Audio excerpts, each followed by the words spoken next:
নিলয় এক কাঁধে ব্যাগ ঝুলিয়ে পকেটে হাত গুজে ভার্সিটির মধ্যে প্রবেশ করলো। ভার্সিটির গেট পার হয়ে সে এক পাশ দিয়ে হাঁটছে। নিলয় চারপাশে তাকাতে তাকাতে যাচ্ছে। ভার্সিটিতেও সিসিটিভি লাগানো আছে। নিলয় এগিয়ে যেতে থাকে।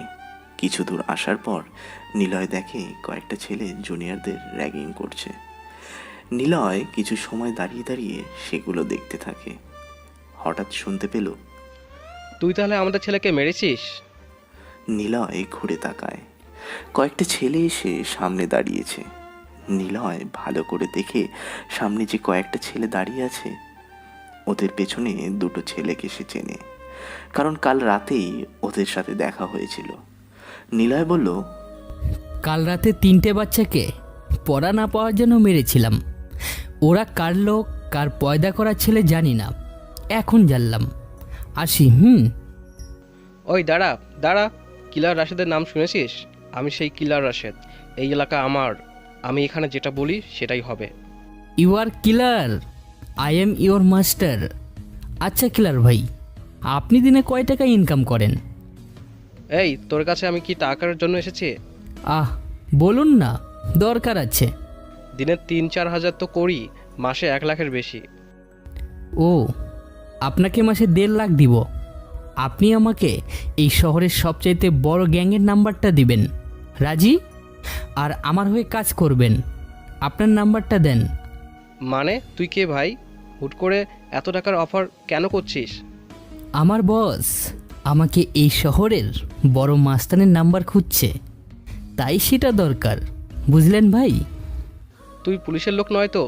কে তুই ভাই? বল, তোর বস কে? আমার বসের নাম ডেভিল, তাকে চিনি না, তবে সে দূরে বসেই সব কাজ করে। আপনার অ্যাকাউন্ট নাম্বার সহ ওনার নাম্বারটা দিন। আগে টাকা অর্ধেক পাবেন, পরে পুরোটা। আচ্ছা। নিলয় চলে যাচ্ছে। এদিকে পেছনে থাকা ওই কাল রাতের দুজন ছেলে রাশিদকে বলতে থাকে, ভাই ও চলে যাচ্ছে, ওকে কিচ্ছু বলবেন না, আমাদের মেরেছে কাল রাতে। আরে চুপ থাক, আজ থেকে ওর বসের লোক আমি, সাথে তোরাও। তাই ওকে মেরে আমাদের কী লাভ? আমি টাকার কাজ করি। এখন সাকিব ভাইয়ের নাম্বারটা দিয়ে দিছি, সে যা ইচ্ছা করুক।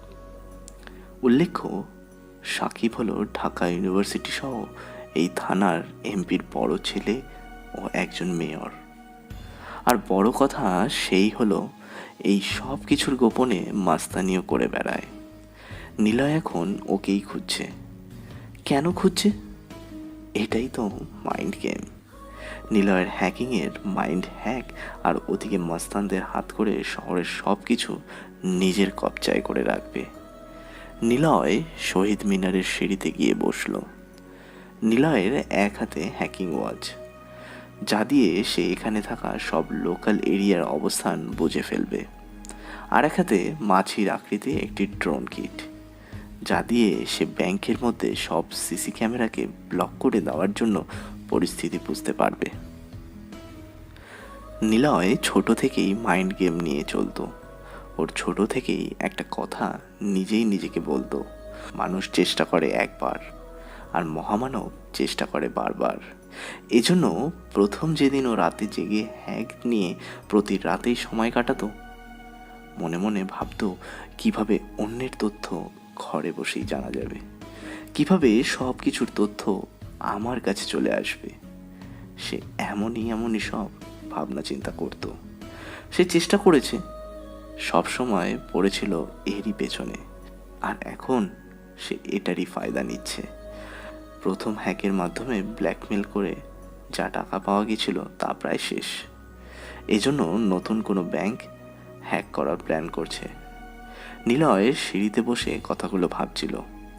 উঠে চলে যাবে তখনই শুনতে পায়, নিলয়। মিস্টার নিলয় সাহেব, আপনি এখানে? নিলয় ঘুরে তাকায়। কালকে রাতের ওই মেয়েটা, যার নাম নেহা, সে এসে দাঁড়িয়ে আছে। নিলয় হাত উঁচু করে হ্যালো বলল।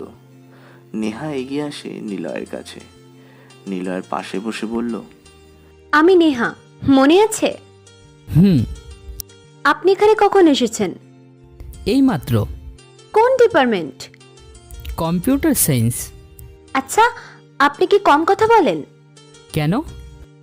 না, এমনি। আমার আব্বু বলে রহস্যময়রা খুব কম কথা বলে, ওদেরকে সহজে চেনা যায় না। তারা কেমন আছে এই প্রশ্নটারও ঠিকঠাকভাবে অ্যান্সার দেয় না। তাদেরকে চেনা অনেক কঠিন হয়, কিন্তু চিনে ফেললে পরে সেই রহস্যময় মানুষটা সহজেই বশে চলে আসে। আপনি কি রহস্যময় কেউ? হাহা, আপু বলতো বেশি কথা বলা মেয়েরা অনেক ভালো হয়, কারণ এরা চাপা স্বভাবের মেয়েদের থেকে একটু বেশি মুডে কম হয়। এই মেয়েরা যেমন হাসতে পারে তেমনি গোপনে কাঁদতেও পারে, আবার সহজে মিশে যেতেও পারে। আপনি কি বকবক করা কেউ? নিলয়ের এমন পাল্টা প্রশ্ন শুনে নেহা অবাক হয় আর বুঝে যায় নিলয় একজন মাইন্ড গেমার বা রহস্যময় ব্যক্তি। রহস্যময়রা মাইন্ড গেমার হয়ে থাকে, আর নিলয় ঠিক এখন সেটাই করছে। তো আপনার বাবা কি করে, কোথায় থাকে? থাক না, কিছু অজানা, সব জানা ভালো না। কখনো কোনো মানুষ কারো ব্যাপারে সব জানলে হয় তার প্রেমে পড়ে যাবে, না হয় দূরে চলে যাবে। আমার উপরে প্রেমে পড়ার আশঙ্কা মানুষের খুবই কম, তাই হারানোর বিশালতা বেশি থাকায় আমার ব্যাপারে কাউকে বলি না, আর অন্য কারো ব্যাপারে জানতেও চাই না। আসি মিস নেহা। নিলয় কথাগুলো বলে চলে গেল। নেহা অবন্তা মিশ্রিত এক শৈল্পিক চাহনি নিয়ে তাকিয়ে আছে নিলয়ের দিকে। মনে মনে বলে, ছেলেটা কি সুন্দর করে গুছিয়ে কথা বলে। রহস্যময়রা এমন করে কথা বলতে পারে? ছেলেটা বেশ ইন্টারেস্টিং তো। নিলয় ক্লাসে এসে বসলো। নীলার পাশে দুটো ছেলে আর পেছনের বেঞ্চে তিনটে ছেলে এসে বসেছে। নেহাও ক্লাসে এসে বসলো। কিছু সময় পর স্যার আসলেন। স্যারের হাতে একটি ছোট্ট ট্যাব, নিলয়ের চোখে চশমা, তবে চশমার ফ্রেমে একটি ইলেকট্রনিক ফাইবার যন্ত্র আছে যা বাটন অন অফ দ্বারা নিয়ন্ত্রিত করা যায়। চশমাটা ওর ব্যাগে সবসময় থাকতো। স্মার্টফোনে ভলিউম বাড়ানো কমানোর জন্য যেমন চিকন বাটন ডান পাশে লাগানো হয়, তেমনি এই চশমার ডান পাশে একটা বাটন আর একটা বাম পাশের আংটাওয়ালা হাতলে লাগানো আছে। ডান পাশেরটা দিয়ে অন করতে হয় আর বাম পাশেরটা দিয়ে অফ। কোনো অনলাইন নেটওয়ার্ক সংযুক্ত ডিভাইস, বিশেষ করে স্মার্টফোন, অন্য কেউ সবার আড়ালে কি দেখছে ডিসপ্লেতে সব কিছু দেখা যায়। সেটা নিলয় কিছুটা দূরে বসেই দেখতে পারবে, কারণ এই ফাইবার যন্ত্রে উচ্চ একটা নেটওয়ার্ক সিস্টেম অ্যালার্ট করা আছে। এই জন্য অন্যের ফোনে ব্যক্তি নিজে কি করছে সেটা ইন্টারনেট চালু করা অবস্থা থাকলে ডিসপ্লে সব কিছু নিলয়ের চোখের সামনে টাচ ওয়াল ডিভাইসের মধ্যে শো করবে। নিলয় ভাবলো একবার অন করে দেখবে স্যার কি করছে স্ক্রিনে। এত মনোযোগ দিয়ে পরক্ষণেই ভাবলো না থাক, এটা করা যাবে না। আবার ভাবলো কেন করবো না, আমি তো ডেভিল। বাট সবার সামনে নিলয়, কিন্তু আড়ালে ডেভিল। এখন সবার সামনেই আছে। নিলয়ের এই চশমাটা একটা হলিউড মুভির মাধ্যমে দেখে বানিয়ে ফেলেছিল। প্রথমবার খুব বাজে হয়েছিল, কিন্তু অনেকবার চেষ্টা করার পর এটা ঠিকঠাকভাবে চলতে শুরু করেছে। এটা কেবল চশমাই নয়, যেন একটা চশমা মোবাইল। কেমন হয় পৃথিবীতে এমন উন্নতি হলে যে মানুষ স্মার্টফোনের বদলে স্মার্ট চশমা ব্যবহার শুরু করে দিয়েছে। তখন চোখে রেখেই সব কিছু দেখতে পারবে। আঙুলের সাথে একটা চিপ বেঁধে দেওয়া হবে। ব্লুটুথ সিস্টেমের মতো একটা ডিভাইস ওপেন হতেই হাওয়াতে টাচ করবে আর সেই চশমার স্ক্রিনে সেই টাচ এসে পড়বে, আর চশমা ফোন কাজ করা শুরু করে দেবে। নিলয় এইসব অদ্ভুত কথা সব সময় ভাবে, আর যার জন্য সে কেবল ইলেকট্রনিক ডিভাইসই হ্যাকার নয়, সে একজন মাইন্ড হ্যাকারও। সাধারণ মানুষ যা করে, যা ভাবে, কিন্তু একজন মাইন্ড হ্যাকাররা আগে থেকেই সেটা ভেবে ফেলে, সহজ করে নেয় সব কিছু। স্যার ক্লাসে এসে দাঁড়ালো। নিলয়ের পেছনে বসা রিয়াদ নামের একটা ছেলে দুটো কাগজ ভাঁজ করলো, একটা স্যারের দিকে ছুঁড়ে মারলো আর একটা নিলয়ের বসার জায়গাতে পাশে রেখে দিল। কারণ রিয়াদ জানে নিলয় ছেলেটা ক্লাসে নতুন, আর তাই নতুনের সাথে একটু মজা করার জন্য এমন করলো। স্যার সামনে ঘুরে প্রজেক্টর চালু করার আগ মুহূর্তে অনুভব করলো ওনার পশ্চাৎ দেশেই কে যেন কিছু ছুঁড়ে মেরেছে। এটা দেখে সব স্টুডেন্টরা হাসতে থাকে। স্যার স্টুডেন্টদের দিকে ঘুরে তাকালো। পায়ের কাছে একটা কাগজ গোল করে ভাঁজ হয়ে আছে। সেটা দেখে তিনি সেটাকে তুলে নিলেন। তারপর ঝাড়ি দিয়ে স্টুডেন্টদের সামনে দিলেন। উনি বললেন, কে ছুঁড়েছে কাগজ? সামনে এসে দাঁড়াও। কি করেছে এমন বেয়াদবি? কেউ কোনো কথা বলল না। নিলয় স্যারের এমন কাজ থেকে বেঞ্চে মাথা রাখতে যাবে, তখনই পাশে একটা কাগজ দেখে। নিলয় ভাবল, কাগজটা হাতে নিয়ে বলবে, স্যার আমারও পাশেও এমন কাগজ। ওদিকে স্যার কাউকে না পেয়ে কাগজটা রুমের কোণাতে থাকা প্লাস্টিকের ডাস্টবিনে ফেলতে যাবে। এমন সময় উনি খেয়াল করে কাগজে কিছু একটা লেখা আছে।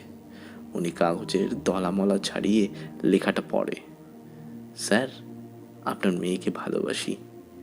রিয়াজ জানতো স্যার ফারহাদ সাহেবের একটা মেয়ে আছে, এজন্যই সে ইচ্ছে করে এমন করেছে। কাগজটা আবার ভাঁজ করে ডাস্টবিনে ফেলবে, ঠিক সেই সময় নিলয় ওর পাশে থাকা কাগজটা হাতে নিয়ে বসা থেকে উঠে দাঁড়ালো। স্যার নিলয়ের দিকে তাকিয়ে বলল, তুমি তাহলে কাগজ ছুঁড়াইছো? নিলয়ের দিকে সব স্টুডেন্টরা ঘুরে তাকায়। স্যার সহ সবাই দেখতে পায় নিলয়ের হাতে সেমভাবে কাগজ তলা করা। নেহা অবাক হয়, নিলয় এমন কাজ কেন করলো? স্যার ফারহাদ সাহেব নিলয়ের দিকে রাগী চোখে তাকিয়ে বলল, এই ছেলে উঠে আসো, সামনে এসে দাঁড়াও। নিলয় কিছু বলল না, আর কি হচ্ছে সেটাও বুঝতে পারছে না। তবে স্যারের আদেশ মতো নিলয় সামনে গিয়ে দাঁড়ায়। নিলয়ের হাতে একই রকম কাগজ। স্যার ওটা হাতে নিল। কাগজ মেলে দেখে সামনেও সেম বাক্য লেখা, স্যার আপনার মেয়েকে ভালোবাসি। নিলয়ের পা থেকে মাথা অবধি স্যার একবার দেখে নিয়ে সামনে তাকিয়ে বলল, তোমরা কি কেউ দেখেছো এই ছেলে কাগজ ছুঁড়ে মেরেছে? জি স্যার, আমি দেখেছি। কাগজে কি লেখা দলা পাকিয়ে আপনার দিকে ছুঁড়ে মারে। হয়তো সে ভেবেছিল প্রথমটা লাগবে না গায়ে, তাই আরও একটা ছিঁড়ে আবার কি জানি লিখে নিজের হাতে নিয়ে রাখে। রাশিদ বসা থেকে উঠে দাঁড়িয়ে কথাগুলো বলল। নিলয় রাশিদের দিকে তাকালো। নিলয় কিছুই বলল না, চুপচাপ দাঁড়িয়ে আছে। কারণ নিলয় এখন বুঝে গিয়েছে যা হবে তা মেনে নিতেই হবে। কিছু বললেই রাশিদের সাথে ছেলেগুলো নিলয়ের বিপক্ষে কথা বলবে। তাই নিলয় মাথা নিচু করে দাঁড়ালো। কেন করেছে এমন? জানো না এটা অন্যায়? দেখে তো মনে হয় নতুন। তোমাকে অ্যাডমিশনকে দিয়েছে। নিলয়ের কাছে ফারাজ স্যারের প্রশ্ন শুনেই পরে 4 দিন আগে যখন সে গ্রামের বাড়িতে থাকতো, সেই তখনকার ঘটনা। ঢাকা ইউনিভার্সিটিতে ভর্তি হওয়ার আগে থেকেই নিলয় এখানে থাকা সব টিচারদের নাম্বার, ফেসবুক আইডি ম্যানেজ করে রেখেছিল। এজন্য প্রিন্সিপালের আইপি অ্যাড্রেস হ্যাক করে নিয়ে স্যারের সব ব্যক্তিগত তথ্য চুরি করে নেয় নিলয়। তবে নিলয় যেদিন ওনার মানে প্রিন্সিপাল গোলাম সাহেবের আইপি অ্যাড্রেস হ্যাক করে, সেদিন একটা মেয়ের সাথে ফেসবুক আইডিতে কথা বলছিল। স্যার, আপনি আবার কেন এমন করছেন? আমি আর রাজি না। আপনি পাশ করিয়ে দেওয়ার নাম করে আমার সাথে জোর করে আপনি। শিলা, কেন এমন করছো? তোমার সাথে করা সেদিনের ওই ভিডিওটা আমি ভাইরাল করে দেব। তাই যদি আরও একবার যদি আমার দেওয়া ঠিকানায় হোটেলে আসো, তুমি সম্পূর্ণভাবে সেফ থাকবা। আর ভিডিওটা ডিলিট করে দিব। কেউ জানলে ভিডিও ভাইরাল হয়ে যাবে। স্যার, আপনি আমার বাবার বয়সী। আমি আপনার স্টুডেন্ট।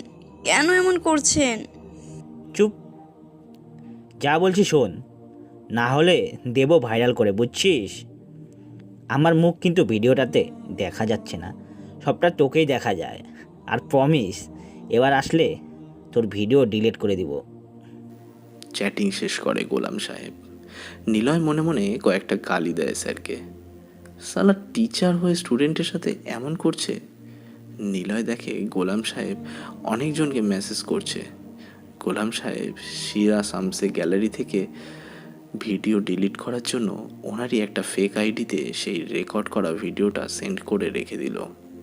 যেন শিলা দেখে গোলাম সাহেব ভিডিওটা ডিলিট করে দিয়েছে, অথচ আইডিতে থাকবে, আর তিনি সেখান থেকে আবার ডাউনলোড করে নিতে পারবেন। নিলয় কিছুক্ষণ পর ওনার আইডি 20 মিনিটের মধ্যে হ্যাক করে নিয়ে ভিডিওটি নিয়ে নেয়। নিলয় ওপেন করতেই গোলাম সাহেবের মুখ দেখা যাচ্ছে। নিলয় ভিডিও অফ করে দেয়, কারণ সে দেখতে চেয়েছিল ভিডিওতে ওনার মুখ দেখা যাচ্ছে কিনা। নিলয় সব মেসেজ কপি করে ফেলে।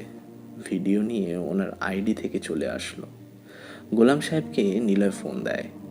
আমেরিকার কোড নাম্বার থেকে কল এসে গোলাম সাহেব রিসিভ করতেই রোবোটিক ভয়েস বলতে লাগলো, আমার ছোট ভাই নীলের অ্যাডমিশনের জন্য সব পেপারস রেডি করে সাবমিট করে দিন। আপনি নিজেই ফর্ম পূরণ করে দিবেন। Who are you?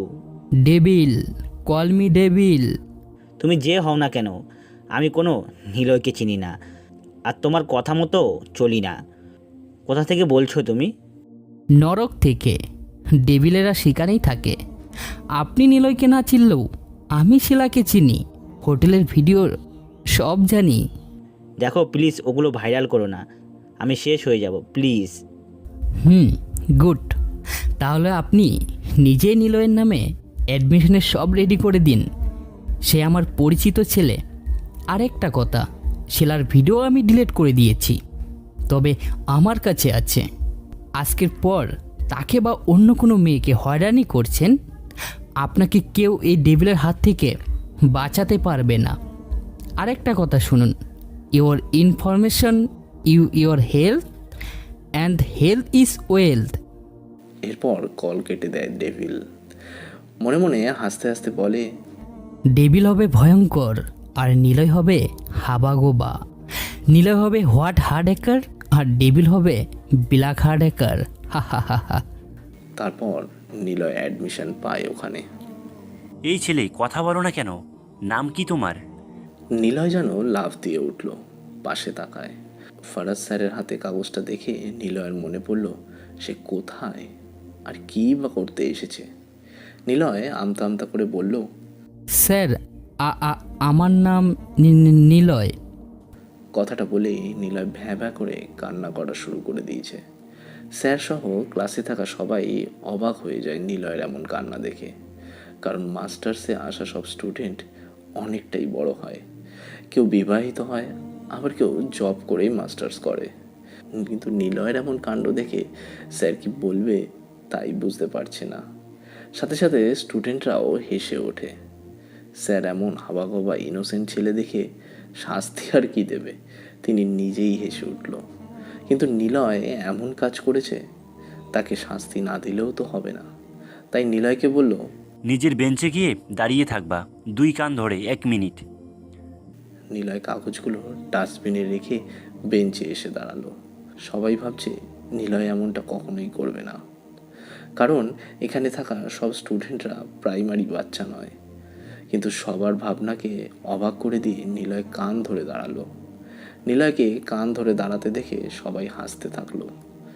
এরকম কাজ নিলয় করতে পারে কেউ ভাবেনি। কেউ কেউ নিলয়ের এমন কাজ দেখে বলেই বসেছে, ছেলেটা কি নাদান নাকি হাঁপাগোবা। নিলয় কান ছেড়ে দাঁড়ায়, মনে মনে বলে, ইট ইজ মাইন্ড গেম। আমি লুজার এখন থেকে, বাট হা হা হা হা।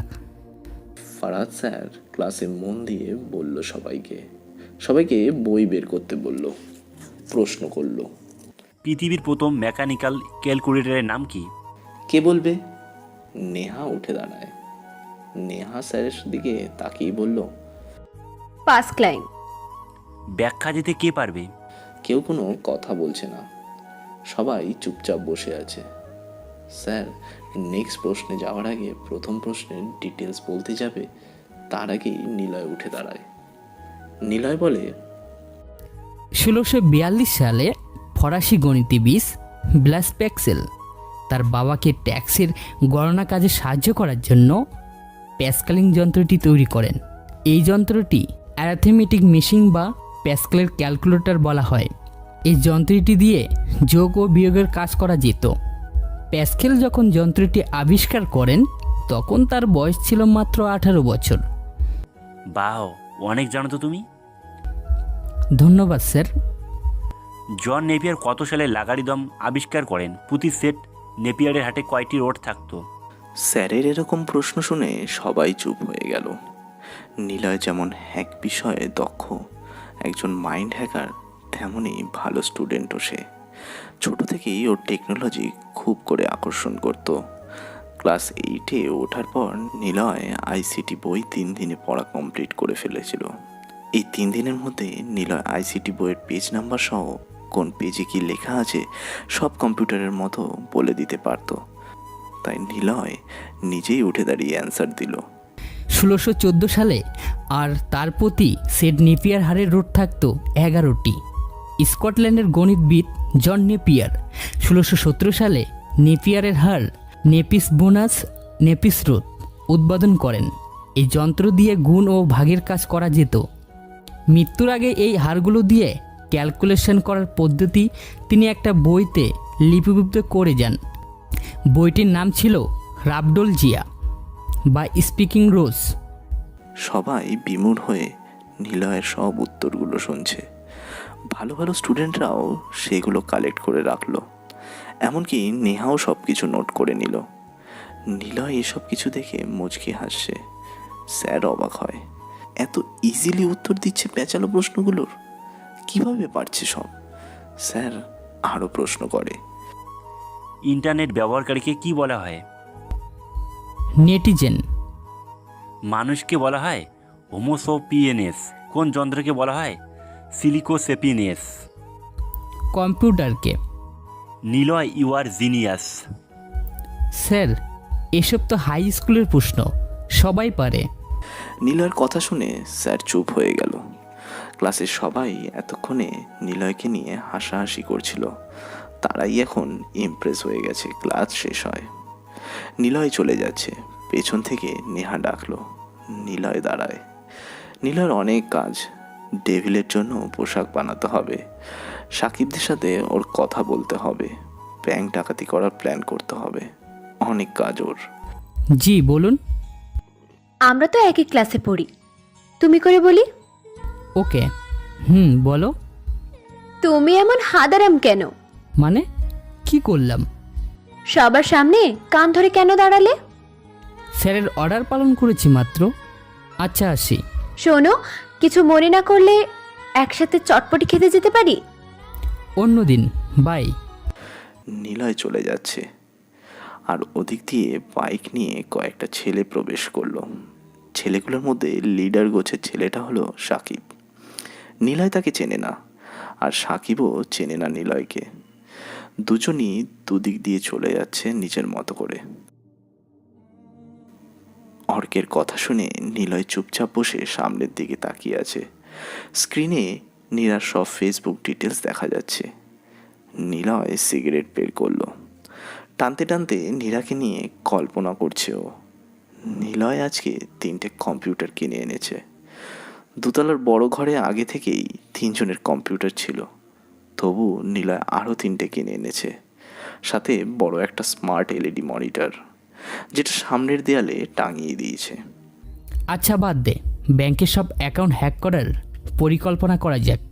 আর একটা কথা, 2 জন বয়স্ক খারাপ লোক দরকার, ম্যানেজ করে দিতে হবে খুব তাড়াতাড়ি। কেন ভাই? এই 2 জন লোক মানুষকে, মানে বড় বড় বিজনেসম্যান বা যাদের টাকার প্রয়োজন অনেক বেশি, তারা তো ব্যাংক থেকে লোন নিয়ে প্রয়োজন মেটাবে। অনেক সময় ব্যাংক তো বেশি টাকার লোন দেয় না। ব্যাংক থেকে লোন নিতে হলে জমি বা ব্যবসার দলিলমানা জমা দিতে হয়। অনেক মানুষ আছে যাদের লোন অনেকটা প্রয়োজন, কিন্তু জিম্বি রাখার মতো কিছুই নেই। এই 2 জনের কাজ হবে ওইসব লোকদের মিথ্যে জমি জমার কাগজ বা দোকানের কাগজ বানিয়ে তাদের পক্ষ হয়ে পিছন থেকে ব্যাংকে কাগজগুলো জমা দেওয়ার। তারা জমা দিবে, ব্যাংক লোন দিবে, সেই টাকা কোনো না কোনো ব্যাংকে তো রাখবেই। যখন ক্রেডিট কার্ড লঞ্চ করে টাকা বের করবে, তখন সেই সব টাকাগুলো আমরা হ্যাক করে নিজেদের অ্যাকাউন্টে নিয়ে নিব। মানে এই 2 জনের কাজ হলো ফেক কাগজ বানানো, আর টাকাগুলো যে ফোন নাম্বারে অ্যাড করে অ্যাকাউন্টে রাখবে, সেই ফোন নাম্বার কালেক্ট করে আমাদের পাঠিয়ে দিবে। মাসুম, তোর কাজ হলো তখন ওই সিমের ফোনের মেসেজ ব্লক করে দেওয়া, কারণ টাকা তুলতে তো ওই নাম্বারে মেসেজ যাবে। তাই নাম্বারের যাবতীয় মেসেজ ব্লক করে দিবি। আমাদের অ্যাকাউন্টে টাকা আসার পর সব ডিলিট করে দিবি। ব্যাংকের সব লেনদেন কেউ যদি ওয়েবসাইটের মাধ্যমে সেবা প্রদান করে, তবে শ্যাম সেই সাইটগুলো হ্যাক করে সব তথ্য সংগ্রহ করে রাখবি। আর অর্ক তো ফেসবুকের জন্যই আছে। একজনকে 50,000 করে টাকা দিব। মনে রাখিস, আমরা সাহেব আর বিবিতে খেলি না, তা সে ট্রাম্প কার্ড টিক্কা দিয়েই চলি। সো দান হবে টিক্কাতে, গোলামে নয়। স্কারপনের সব কার্ড যখন নিজের কাছে থাকে তখন সে হয় সিংহ, আর আমার কাছে থাকলে আমি হই ডেভিল। ভাই, ইউ আর গ্রেট। আজ রাতে সোনালী ব্যাংক কোম্পানি লিমিটেডে বড় ডাকাতি করতে যাচ্ছে। ঢাকা শহরে বেশ কয়েকদিন ধরে নতুন ব্যাংক ডাকাতের উপদ্রব বেড়েছে। গত 5 দিনে এটা ব্যাংকে 50 লাখ টাকা ডাকাতি করে নিয়েছে এরা। এজন্য সব ব্যাংকগুলো হাই সিকিউরিটি অ্যালার্ট করে ক্যাশ নয়, অনলাইন অ্যাকাউন্ট করে টাকা জমা রাখছে, যেন ডাকাতেরা এসে সরাসরি ডাকাতি না করতে পেরে চলে যায়। সব ব্যাংক এখন শান্তিতেই আছে অ্যাকাউন্ট সিস্টেম চালু করে, কারণ এখানে হ্যাক হবে না সবাই জানে। হওয়ার আগেও অনেক কিছু সিকিউরিটি অ্যালার্ট অন হয়ে যাবে, সাথে সাথে ব্যাকআপ রেখে অ্যাকাউন্ট অফ করে দেবে ব্যাংক হোয়াইট হ্যাট হ্যাকাররা। যাদেরকে ভালো হ্যাকার বলা হয় তারা মূলত ব্যাংকের অ্যাকাউন্ট কন্ট্রোলে রাখে। অ্যাকাউন্টের সব ঝামেলা ওরা নিজ দায়িত্বে ঠিক করে দেয়। কিন্তু শহরে একটা বড় ব্যাংক ডাকাতের আবির্ভাব হয়েছে। মানি হেস্ট প্যান্ডেল পরে 10 জন মিলে আছে ব্যাংকে। তারপর যদি সিকিউরিটি থাকে সবাই গুলি করে মেরে দিয়ে টাকা বের করে চলে যায়। ব্যাংকে গ্যাংয়ের নাম রেড নিড মানি। লাল পোশাকে আসে তারা, এজন্য রেড, আর আসে তো টাকার জন্য, তাই নাম দিয়েছে রেড নিড মানি। সরাসরি ব্যাংক অ্যাকাউন্টের পেছনে কে বা কারা জড়িত আছে কেউ জানে না, কেবল আসে, খুন করে, ক্যাশ থেকে টাকা বের করে নিয়ে চলে যায়। ব্যাংক ম্যানেজাররা এই ডাকাতদের জন্য বেশ আতঙ্কেই থাকে। সিকিউরিটি বাড়ানো হয়েছে, তবে এবার অ্যাকাউন্ট সিস্টেম অন করে দিয়েছে। সেখানে ডাকাতেরা আসলেই ব্যাংকের টাকা ব্যাংকেই থাকবে। মেশিন চেপে পাসওয়ার্ড না দেওয়া অবধি টাকা বের করা যাবে না। মজার ব্যাপার হলো, রেড গ্যাংয়ের লোকেরা ব্যাংকের টাকা ডাকাতি করার আগে ওই ব্যাংকের ম্যানেজারের কাছে চিঠি লিখে বা নোটিশ পাঠিয়ে দিয়েছিল। ভাই, সোনালী ব্যাংক কোম্পানির গোপন ওয়েবসাইটে রোমর বের হয়েছে, আজ নাকি ব্যাংক ডাকাতি করতে আসছে ডাকাতরা। কিন্তু ওরা কিছুই পাবে না। সেটা না, এত বড় গ্যাং, ভাবছিস সেই দলে হ্যাকার নেই? আছে, তারা পাসওয়ার্ড ঠিকঠাক জেনেই তবেই লুট করতে আসবে। কিন্তু উই আর ওয়ান্ডার থিপ, ওরা সেখানে যেয়ে ডাকাতি করবে, আমরা এখানে বসে ওদেরটা ডাকাতি করব। এটা সম্ভব? সম্ভব। এখন যা যা বলবো তাই কর। ডেভিলের ড্রেস বানিয়ে ফেল 4টে। আমি অ্যাকাউন্ট হ্যাক করে নেওয়ার সিস্টেম চালু করছি।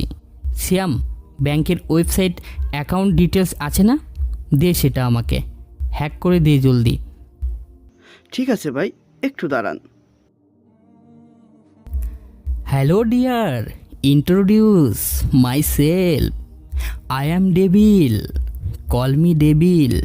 ব্যাংকের টাকা এখন সব আমার কাছে, পুরোপুরি 4 কোটি টাকা। ও একটা কথা, ডেভিলের ঠিকানা, ডেভিলের অ্যাকাউন্টের ঠিকানা কেউ খুঁজে পাবে না, তাই না খোঁজার চেষ্টা করলেই ভালো হবে। এতে আপনাদের ক্ষতি।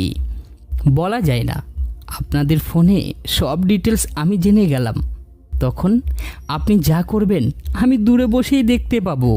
যে কোড থেকে মেসেজ গেছে সেই কোডের লোকেশন বের করার চেষ্টা করুন, দেখুন আমাকে খুঁজে পান কি না। খুঁজে পেলে আমাকে নিয়ে যাবেন, কারণ আমি আছি, ডেভিল ইজ ব্যাক। হৃদয় চলে আসো, ব্যাংকে টাকা নেই আমি জানি। বস, আপনি কিভাবে জানলেন টাকা নেয়? ডেভিল নামের একজন হ্যাকার টাকা ট্রান্সফার করে নিয়েছে নিজের অ্যাকাউন্টে। ওকে বস। পুলিশ আসার আগে চলে আসো, ডেভিলকে খুঁজে বের করো। হাসছেন কেন ভাই? নো ভাই, কল মি ডেভিল। এই মাত্রই 4 কোটি টাকা আমার কাছে। 4 কোটি টাকা এখন আমার। পুরো দেশ কিনতে কত কোটি লাগবে? সত্যি আপনি দেশ কেনার জন্য যত টাকা দরকার ততটা হ্যাক করবেন। সব টাকা আমার হবে। I am the king of hacker world. I need money because I am devil. হা হা হা হা। অর্ক, সিয়াম আর মাসুম কম্পিউটার অনার্স করছে। গ্রাম থেকে তারা শহরে এসেছে। বাবার থেকে টাকা না নিয়ে পার্ট টাইম কাজ করে কষ্ট করে 3জন 3টে কম্পিউটার কিনেছিল। কখনো 50,000 টাকার বেশি চোখে দেখেনি তারা। আর আজ ওদের কাছে 4 কোটি টাকা আছে, যা ওদের বস টেবিল এনে দিয়েছে। 1 ঘন্টার মধ্যে 4 কোটি টাকা ওদের কাছে। এসব কিছু কল্পনাতেও করেনি কোনোদিন ওরা। নিলয়কে চেয়ারে এনে দেয় মাসুম। নিলয় চেয়ারে বসলো। সামনে থাকা 3জন ছেলে উল্লাস করছে, কিন্তু নিলয়ের সামনে আনন্দ নেই। কথায় আছে না, যার টাকা নেই সে কষ্টে থাকে, চাহিদা পূরণ হয় না বলে। আর যার টাকা আছে সেও কষ্টে থাকে, চাহিদা কোনটা রেখে কোনটা পূরণ করবে ভেবেই পায় না সে। কিন্তু নিলয়ের কোনো চাহিদাই নেই। ওর আপুর কথা খুব মনে পড়ছে এখন। বিথি আপু কম্পিউটার কিনে দেওয়ার সময় বলেছিল, দেখিস নিলয়, তুই একদিন অনেক বড় লোক হবি, তোর গাড়ি হবে, টাকা হবে, তোকে সবাই চিনবে। বিথি আমার কথা সেদিন নিলয় হেসেই উড়িয়ে দিয়েছিল। আসলে বিথি আপু ভালো কাজের ফলস্বরূপ কথাগুলো বলেছিল, কিন্তু নিলয় আজ খারাপ কাজে বড়লোক হয়েছে। নিলয়ের মনের মধ্যে ডেভিল যখন জাগ্রত হয়, তখন ওর টার্গেট না পূরণ হওয়া অবধি সেই ডেভিল ভেতর থেকে যায় না। আর যখন চলে যায় তখন অনুতপ্ত হয়। ভাই এত টাকা কি করব? 1 কোটি টাকা দেশে থাকা গরিব বা যারা খেতে পারে না তাদের জন্য দান করে দে। বাকি 3 কোটি থেকে 1 কোটি তোদের জন্য, বাকি 2 কোটি প্রয়োজনে কাজে লাগবে। আরেকটা কথা, বাইরে আমাকে না বলে কেউ বের হবি না। আর ভুলেও তোরা কে কোনো অ্যাকাউন্ট এখন ওপেন করবি না। অ্যাকাউন্ট হ্যাক হওয়ার কারণে আমার লজিক বলছে সব ব্যাঙ্ক অ্যাকাউন্ট পুরোপুরিভাবে অ্যালার্ট হয়ে মেন অ্যাকাউন্ট বুট সব অফ করে দিয়েছে। তাই অ্যাকাউন্ট অন করার চেষ্টা করলে ধরা খেয়ে যাবি। তাহলে কি করব ডেভিল? এখন সেই ফেক 2জন এজেন্টদের দরকার। ওদের কাজ এখন আমাদের আবার টাকা এনে দিবে, হয়তো আবার 3 কোটি টাকা পেতে যাচ্ছি। হা হা হা হা, ইট ইজ মাইন্ড গেম। একটু ভেবে নে কেন ওদের কাজে লাগবে, দেখবি বুঝতে পারবি। ডেভিল কিভাবে হ্যাক করেন? শ্যাম ভালো বলতে পারবে ওয়েবসাইট নিয়ে। শ্যাম বলতো কিছু। তবে একটা কথা, সোশ্যাল ইঞ্জিনিয়ারের উপরে ফিনিশিং কার্যক্রম নির্ভর করবে। ওয়েবসাইটের ক্ষেত্রে ফিশিং হলো এক প্রকার মাছ ধরা, যেখানে আমি নিজে টোপ দিয়ে মাছের মতোই ভিকটিমকে ধরি। মূলত যে কোনো ওয়েবসাইটের একটি নকল পেজ তৈরি করে তাতে ভিকটিমের লগ ইন ইনফো এবং অন্যান্য তথ্য হাতিয়ে নিতে পেজ কন্টেন্ট কাজে লাগে। Content control, log in data ইত্যাদি ফাইলগুলো ব্লগের হোস্টিং সাইটে কাজ করে। সোজা ভাষায় ফিশিং হলো আমি আমার বন্ধুর ফেসবুক অ্যাকাউন্ট হ্যাক করতে চাচ্ছি, তাহলে তাকে এমন একটি লিঙ্ক দেব যার ওয়েব পেজটি দেখতে হুবহু ফেসবুকের মতন, এবং তাকে প্রলুব্ধ করব যাতে সে তাতে লগ ইন করে। তাহলেই আমি আমার ওই ফিশিং অ্যাকাউন্টে তার লগ ইন ইনফো তথা পাসওয়ার্ড পেয়ে যাব। কেউ যে কোনো হোস্টিং সাইটে যে কোনো ওয়েব পেজের সোর্স কোড হতে ফাইল তৈরি করে ফিশিং পেজ তৈরি করতে পারে। তথাপি ফিশিং নির্ভর করে ডেভিলের কথা অনুযায়ী সোশ্যাল ইঞ্জিনিয়ারিংয়ের দক্ষতার ওপর। নিলয় মুচকি হাসে, কারণ নিলয় এগুলো আগে থেকেই সব জানে। তবুও সিয়ামের থেকে ওর কাছের দক্ষতা দেখার জন্য প্রশ্নটা করলো। নিলয় বসা থেকে উঠে দাঁড়ালো। নিলয় বলল, সাকিবের ফোন নাম্বার এটা, আমি এখন ওর ফোন হ্যাক করব। স্মার্টফোন ব্যবহার করতে মানুষ এবার ভয় পাবে, আর ওর থেকে সব তথ্য নিয়ে মাইন্ড গেমটা আমি খেলবো। চল কাজে লেগে পড়ি। বস রিল্যাক্স, কে হতে পারে হট করে এমন করলো? হৃদয়ের কথায় বস টেবিলে থাকা ল্যাপটপ ছুঁড়ে মারল মাটিতে। রেড গ্যাংয়ে মোট 11 জন, আর যে হ্যাক করে পাসওয়ার্ড জানিয়ে দিয়েছিল সে হলো এই গ্যাংয়ের বস, আর ওর নামও নীলার মতো একটা ফেক রাখা হয়েছে, আর সেই নামটা হলো ব্ল্যাক মাম্বা।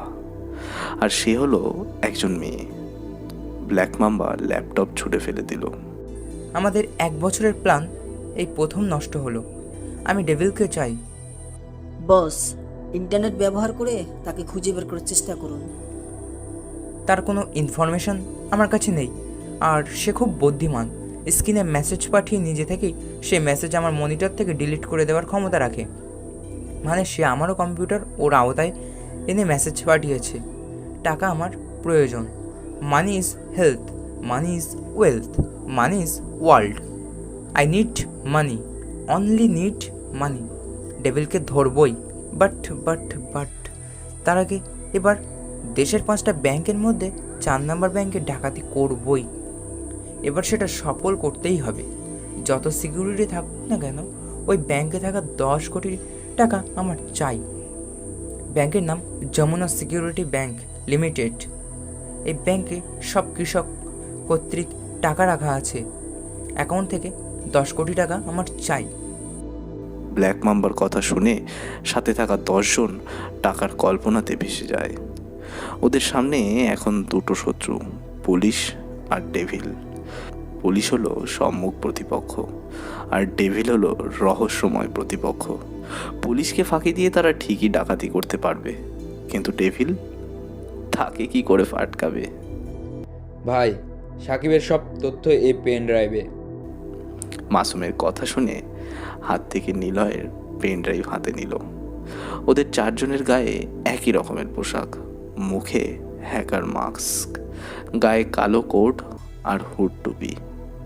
নিলয় বাম হাতে ছোট ডিভাইস যেমন ব্লুটুথ স্পিকার, মাইক ইত্যাদি এমন যন্ত্র কন্ট্রোলে আনে সেটা পরে নিল। ডান হাতে হাত ঘড়ির মতো যার নাম সিবি সেটা পরে নিল, যেটার কাজ যে কোনো ডিভাইস সংলগ্ন, যেমন সিসি ক্যামেরা, কম্পিউটার, ল্যাপটপ যাই থাকুক না কেন, একটা বাটন চাপলে সিবি ডিভাইস থেকে সামান্য পরমাণু মিশ্রিত ছোট্ট বোম বের হয়ে সাথে সাথেই সেটা ব্লাস্ট করে দেয়। নিলয় পেন ড্রাইভ নিয়ে সাকিবের কাছে যেতে থাকে। মাসুম গাড়ি চালাচ্ছে। কিছু সময় পর সাকিবের অফিসে পৌঁছলো তারা। মাসুম গাড়ি থেকে নামতে যাবে, তখনই নিলয় বলল, ল্যাপটপ নিয়ে গাড়িতেই থাক, সব সিসি ক্যামেরা কোড আনা আছে। এখন তুই জলদি গ্রাফিক্স বানা। মনিটরে গিয়ে রিয়েলিটি শো করবে, সেটা গ্রাফিক্স করে মনিটরে শো করা। আমরা যে যাচ্ছি তার কোনো প্রুফ কেউ যেন পরবর্তী খুঁজে না পায়। আর শ্যাম, তোর বুকে একটি ছোট্ট ক্যামেরা লাগানো আছে, ভিতরে কি হবে মাসুম সেটা টের পাবে। এই এরিয়ার সব নেটওয়ার্ক বা টেকনোলজি এখন আমার কবজায়। মাসুম কলে থাকবি, আমি বলে দিব কখন কি করতে হবে। আগে সাকিবের বাড়ির বাইরে ক্যামেরা ফুটেজ চেঞ্জ কর। আমার ফ্ল্যাশডোন ক্যামেরার বিপরীত পাশে চলে যাবে আমাদের প্রবেশের আগে। আর ঠিক তখনই তোর ল্যাপটপে একটা করে কোড শো করবে। কোড রিপ্লেস করার জন্য একটা করে খালি ঘর আসবে। 5 সেকেন্ডের মধ্যে কোড পাঠিয়ে ডান অপশানে চাপ দিলেই তুই সেই ক্যামেরার ফুটেজ দেখতে পারবি, সাথে চেঞ্জও করতে পারবি, কারণ আমি চেঞ্জ করার হ্যাকিং অপশন অন করে দিয়েছি। এখন তোর কাজ হলো এটাই, বাকি কাজ আমরা ভিতরে যেয়ে করছি। নিলয়ের মাইন্ড গেম দেখে ওরা 3 জন চুপ হয়ে যায়। কি বলবে এই মাস্টার মাইন্ড লোকটার কথার ওপর? প্রতিনিয়ত সিয়াম, মাসুম আর অর্ক মুগ্ধ হচ্ছে লোকটার ওপর। নিলয়রা এগিয়ে যাচ্ছে। নিলয়র ফ্লাইস মানে মাছি ড্রোন ক্যামেরার কাছে যাচ্ছে। মাসুমের কাছে কোড আসতেই মাসুম 3 সেকেন্ডের মধ্যে প্রেস করে দিচ্ছে। এভাবে নিলয় সাকিবের অফিসের মধ্যে প্রবেশ করে। বেশ কয়েকজন লোক বসে আলোচনা করছে। 3 জন লোককে এমন বিদঘুটে পোশাকে প্রবেশ করতে দেখে সবাই ঘাবড়ে যায়। সাকিব সাথে সাথেই কোমর থেকে পিস্তল বের করে রাখলো হাতে। সাকিব দাঁড়িয়ে বলল, কে তোমরা? পুরো রুমে 4টে লাইট জ্বলছে। নিলয় বিএসএম যন্ত্রটি অন করে লাইটের দিকে যন্ত্রটির আলো রিফ্লেক্ট করছে। ছোট্ট একটি বলের মতো বোম বাতিটার ওপর 4টের ওপর যেয়ে বসলো। 5 সেকেন্ডের মধ্যে ব্লাস্ট হয়ে পুরো ঘর অন্ধকার হয়ে যায়। রেড গ্যাং ডাকাতি করে অস্ত্র নিয়ে আর নিলয়ের কারো অফিসে প্রবেশ করে মাইন্ড হ্যাক করে। নিলয় একটা ছোট্ট ডিভাইস পকেট থেকে বের করে সাকিবকে দিয়ে এগিয়ে দেয়। সাকিবের সামনে ডিভাইসটা এসে বলা শুরু করে রোবোটিক ভয়েসে, ভয় নেই, আমি ডেভিল, সাকিবের সাথে কথা বলতে এসেছি। সাকিব ফোন হাতে নিয়ে নিলয়ের দিকে তাকিয়ে বলল, আমি এখনই পুলিশকে ফোন করছি। তখনই নিলয় মাসুম বলে ডাক দেয়, ব্ল্যাক শেডো, একটি কোড যাবে তোর কাছে। কোডটা যাওয়া মাত্রই খালি ঘর পাতিয়ে ইন্টারে চাপ দিবি। পুরো এরিয়াতে এবার যেই ফোন করুক না কেন, ফোন থেকে আউটগোয়িং কল আর ইনকামিং কল যাবে না। নিলয় ভারী গলায় বলল, আপনি এখন আমার নেটওয়ার্কের মধ্যে আছেন। আমি অন না করা অবধি পৃথিবীর কোনো মানুষ আমার নেট ব্লক করতে পারবে না, হ্যাক করতেও পারবেন না। তাই চুপচাপ চেয়ারে বসুন। সাকিবের পাশে থাকা একটা ছেলে বলে ওঠে, আব্বে শালা মাদারি, তোর সাহস তো কম না, আর সামনে এসে। লোকটা পুরো কথা শেষ করতে পারেনি। নিলয় সাকিবের সামনে থাকা পিস্তলটি হাতে নিয়ে টেনে গুলি লোড করে দিয়ে লোকটার কপালে সোজা টার্গেট করে। ট্রিগার চাপ দিতেই শাট করে গুলিটা বের হয়ে যায়। লোকটার কপালে গুলি লাগতেই দূরে গিয়ে পড়ে সে। পুরো রুমে এখন পিন ড্রপ সাইলেন্ট। সাকিবের হাত থেকে ভয়ে ফোন পড়ে যায়। অর্ক সাকিবের চেয়ারটা এনে নিলয়ের পেছনে রাখে। সিয়ামকে ইশারায় বলল, রুমে থাকা লোকদের চলে যেতে বলো। আর অর্ক বলল, বিগ জায়েন্ট নে, সাকিবের পিস্তল বাইরে যেয়ে সবাইকে আটকে রাখ। রুম থেকে সবাইকে বের করে নিয়ে যায় অর্ক। অন্ধকারাচ্ছন্ন আলো নিপু নিপু ঘরটাতে মাত্র 3 জন লোক। একজন এখানকার টপ মস্তান, কিন্তু সে ভয়ার্ত চোখে মাস্ক পরা 2 জন লোকের দিকে তাকিয়ে আছে। সাকিবকে ইশারায় নিলয় একটা চেয়ারে গিয়ে বসতে বলল। সাকিব নিলয়ের সামনে বসলো। সাকিব প্রশ্ন করল, কে আপনি? হা হা হা হা, ভয় কেন পাচ্ছেন আপনি? ভয় তো আমার পাওয়ার কথা। আপনি তো মাস্তান। অবশ্য ডেভিলকে শুধু আপনি নন, সবাই ভয় পাবে। আমাকে তুমি করে বলুন। কি চাও তুমি? যে ছেলে ছোটবেলাতে খ্যাত আনস্মার্ট হয়, সে ছেলে বড় হয়ে হয় অনেক স্মার্ট। আর যে ছেলে ছোট থেকে স্মার্ট হয়, সে ছেলে বড় হয়ে হয় আবার smart.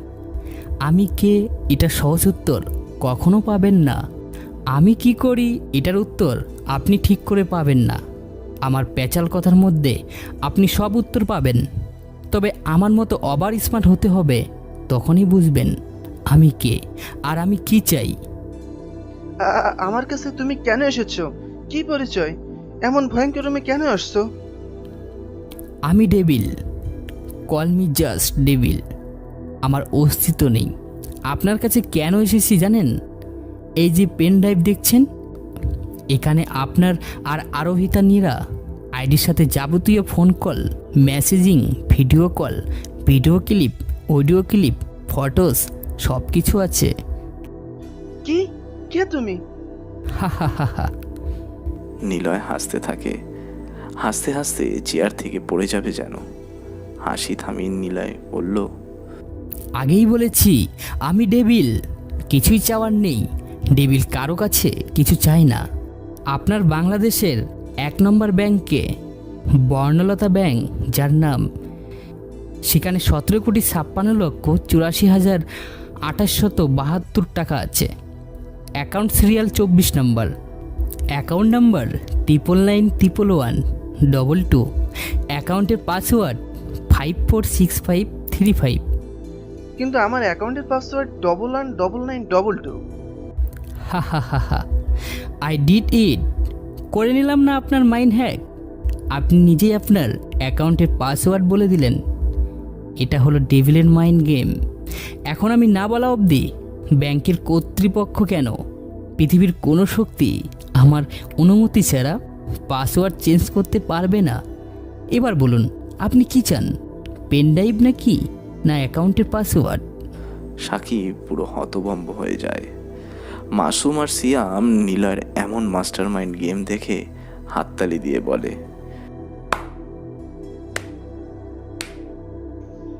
Devil, you are really genius. ম্যাজিশিয়ানরা হাতের কারিশমা দেখিয়ে জাদু দেখায়, আর ডেভিল কথা বলেই মাইন্ড হ্যাক করে নেয়। ইটস ডেভিল পাওয়ার। আমার দুটোই চাই। প্লিজ ডেভিল, আমাকে সবগুলো ফিরিয়ে দাও। তুমি যা বলবে আমি তাই করব। ইয়েস, এটাই তো ওভার স্মার্ট ছেলেদের কথা। আপনি এখন থেকে আমার হয়ে কাজ করবেন, তবে এমনি এমনি না। আপনি প্রতি মাসে 5 লাখ টাকা বেতন পাবেন। কাজ কি, কখন কি করতে হবে সেটা না হয় দেখা করেই বলবো। না না ডেভিল, আর দেখা করব না। ডেভিলের সাথে একবারই দেখা করা ভালো, না জানি আবার কি ঘটে। নিন পেন ড্রাইভ, আসি। আমার অ্যাকাউন্টের পাসওয়ার্ড পেয়ে যাবেন সময় মতো। ও আর একটা কথা, আমার একটা ফটো আপনার ফোনে পেয়ে যাবেন, মাস্ক পরা, কোট পরা, এখন যেভাবে আছি সেই রকমই পোশাকে। আর আপনি নিজের নিউজ চ্যানেলকে আমাকে প্রকাশ করে দিবেন। হেডলাইনের নাম যেন হয় কল মি ডেভিল। নিলয় সেখান থেকে বেরিয়ে আসে। লোকগুলোর সাথে সাথেই সাকিবের ঘরে ঢোকে। সিয়াম বলল, ডেভিল, আপনি পেন ড্রাইভ দিয়ে দিলেন? ওটা 2টো কপি আরও 2টো পেন ড্রাইভে রাখা আছে। মনে রাখিস, 2 পায়ে হামাগুড়ি দেওয়া পানিরা হয় বুদ্ধিমান, আর 4 পায়ে হওয়ার সাথে সাথে দৌড়ে চলা পানিরা হয় গাধা। কালকে ছোট্ট একটা কাজ করে 1 কোটি টাকা পাবি। টাকাটা যেখান থেকে পাবি সেই এলাকায় একটা বৃদ্ধাশ্রম আছে, সেখানে ডেভিল নাম দিয়ে লিখে টাকাটা জমা করে দিবি। নিলয় গাড়িতে ওঠে। সবাই ড্রেস চেঞ্জ করে তাড়াতাড়ি সেখান থেকে চলে আসলো। চলে আসার আগে সেই এরিয়ার সব নেটওয়ার্ক, সব ডিভাইস সক্রিয় করে দিল। সাকিব রুম থেকে বের হয়ে দৌড়ে সিসিটিভি ফুটেজ চেক করতে আসে। 5টা ক্যামেরার একটা ক্যামেরা তো ডেভিলের আসা যাওয়ার কোনো ফুটেজই খুঁজে পেল না। সাকিব ধূপ করে চেয়ারে বসে পড়ল। এমন হ্যাকার সে কোনোদিনও দেখেনি। নিলয় নীরার আইডি দিয়েই সাকিবের কাছে ছবি পাঠিয়ে দিল। এরপর 2টো আইডি থেকে বের হয়ে সব স্বাভাবিক করে দেয়। নিলয় চুপচাপ বসে আছে গাড়িতে। ওর আপুর কথা মনে পড়ছে অনেক, কিন্তু কল করার সাহস পাচ্ছে না। এদিকে মাসুম, সিয়াম আর অর্ক নিলয়কে পেয়ে যেন অনেক খুশি।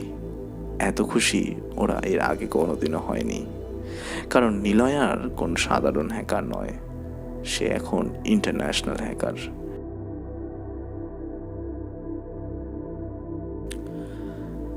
সাকিবের অফিস থেকে ওরা বাড়িতে চলে এসেছে। খাবার টেবিলে 4 জন বসে আছে।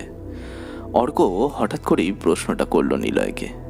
নিলয় খেতে খেতে বলল, এই সিস্টেমের নাম হলো কিলগাল। কিলগাল এমন একটা সিস্টেম যেখানে ভিকটিম তার পিসি, মোবাইলে যা কিছু টাইপ করবে তা আমি নিজেই জানতে পারবো, এবং লেটার অ্যানালাইসিস হতে ভিকটিমের ওয়েবসাইট, ফেসবুক, ব্যাঙ্ক অ্যাকাউন্ট তথা ভিকটিমের অল সিস্টেম হ্যাক করতে পারবো। কম্পিউটারের ক্ষেত্রে আমার ডেস্ক ব্যবহার করি। আমি আমার কলগালটি ভিন্ন ভিন্ন ফাইলের সাথে ব্যান্ড করব দিয়ে রাখি, যাতে ভিকটিমের অজান্তে তার সিস্টেম অ্যাটাক করা সম্ভব। এছাড়া মাঝে মাঝে ট্রোজান ব্যবহার করি। মূলত ট্রোজান হলো ভিকটিম সিস্টেমে থাকা এমন একটি প্রোগ্রাম যা অনেকটা ভাইরাসের মতো বংশ বিস্তার করে এবং ভিকটিমের সিস্টেম সম্পর্কে হ্যাকারকে নিয়তি তথ্য প্রদান করে। অফলাইনে কিলগাল হিসেবে 2টো অ্যাপস থাকে, একটা অ্যান্ড্রয়েডের জন্য আরেকটি কম্পিউটারের জন্য। তবে কেউ হ্যাকার কিবোর্ড ব্যবহার করতে পারে। এছাড়া হ্যাকার কিওলজিক্স অ্যাপ ব্যবহার করতে পারে। সবটা ব্যক্তির উপর। চিন্তা নেই, তোদেরকে একদিন সব শিখিয়ে আমি হারিয়ে যাব অনেক দূরে, কখনো খুঁজে পাবি না আমাকে। ধুর ভাই, আপনি এসব কি বলেন? আপনাকে হারাতে দেব না। ধরে রাখার শক্তিও নেই তোদের কাছে। আপনি দেখেন, এমন একজন আসবে যে আপনাকে এখানেই রেখে দেবে, আর আপনি তাকে ঘিরেই থাকবেন। এমনটা হবে না কখনো। বাদ দে, খাওয়া শেষ কর, আমার কালকে ক্লাস আছে। আর শোন অর্ক, এই ফট 2 জন লোক আমার লাগবে। ওদেরকে যেন আমি কালকে ডাকার সাথে সাথেই পেয়ে যাই। নিলয় হাতে বই নিয়ে শহীদ মিনার দিকে এগিয়ে যাচ্ছে। কালকে যে ছেলেটা কাগজ ছুঁড়ে মেরেছিল সেই ছিল রিয়াদ। নিলয়কে ডাক দেয়। নিলয় সেদিকে না তাকিয়ে হাঁটতে থাকে। ছেলে 5 জন এগিয়ে আসে নিলয়ের সামনে এসে দাঁড়ালো। নিলয় পাশ কাটিয়ে চলে যেতেই নিলয়ের ব্যাগ ধরে টান দেয়। ওই হারামির পোলা, তোরে না ডাকছি, শোনোস না? ভাবলস আমার লগে? হ্যাঁ, ভাব তোমার ড্যাশে ঢুকিয়ে দেবো হারামি। দেখুন ভাই, কালকে আমি নিজেই দেখেছি আপনারা স্যারের দিকে কাগজ পাড়ছিলেন, আমি কিন্তু বলি নাই। চুপ সালা, বেশি কথা বললে এখনই ঘুষি দিয়ে তোর তোথা ফাটিয়ে দেব। তোকে ডাকলাম, চলে যাচ্ছিস কেন? আপনারা অনেক খারাপ। আমার আপা বলছে খারাপ লোকদের সাথে কখনো না কথা বলতে। কথা শুনে মনে হচ্ছে গবেট চেরা তোর আব্বাকে না আমি। সালা, আমি ডাকলেই তুই শুনবি, না হলে তোকে মেরে ফেলবো, বুঝেছিস? আমার আপাকে কি যেন বললি, আবার বল। আরে মাম্মা, বাচ্চা পোলার মুখে কথা ফুটছে। রিয়াদ, চকলেট খাওয়া খুশিতে। রিয়াদ সাথে সাথেই নিলয়ের গালে ঘুষি দিয়ে দেয়। আরও একটা মারতে যাবে, নিলয়ের গালে চড়, দৌড়ে নেহা চলে আসে। রিয়াদের সামনে এসে হাতটা ধরে ফেলল। জোরে ঝটকা দিয়ে হাত ছেড়ে দিয়ে বলল, এমনিতেই ক্লাসের তোরা বাজে স্টুডেন্ট, ক্যাম্পাসে তোদের ব্যাকগ্রাউন্ড অনেক খারাপ। তোরা কাউকে মারলে সে অন্যায় না করলেও মার খাবে তোদের কাছে, তাই চটটা তুলে রাখলাম, পরে একদিন দিব, বুঝেছিস? আর শোন, পারলে শক্তি ক্ষমতাধরদের উপরে না, তোর এই সাহস দেখাস, এমন অবলা মানুষদের উপরে না, যত সব।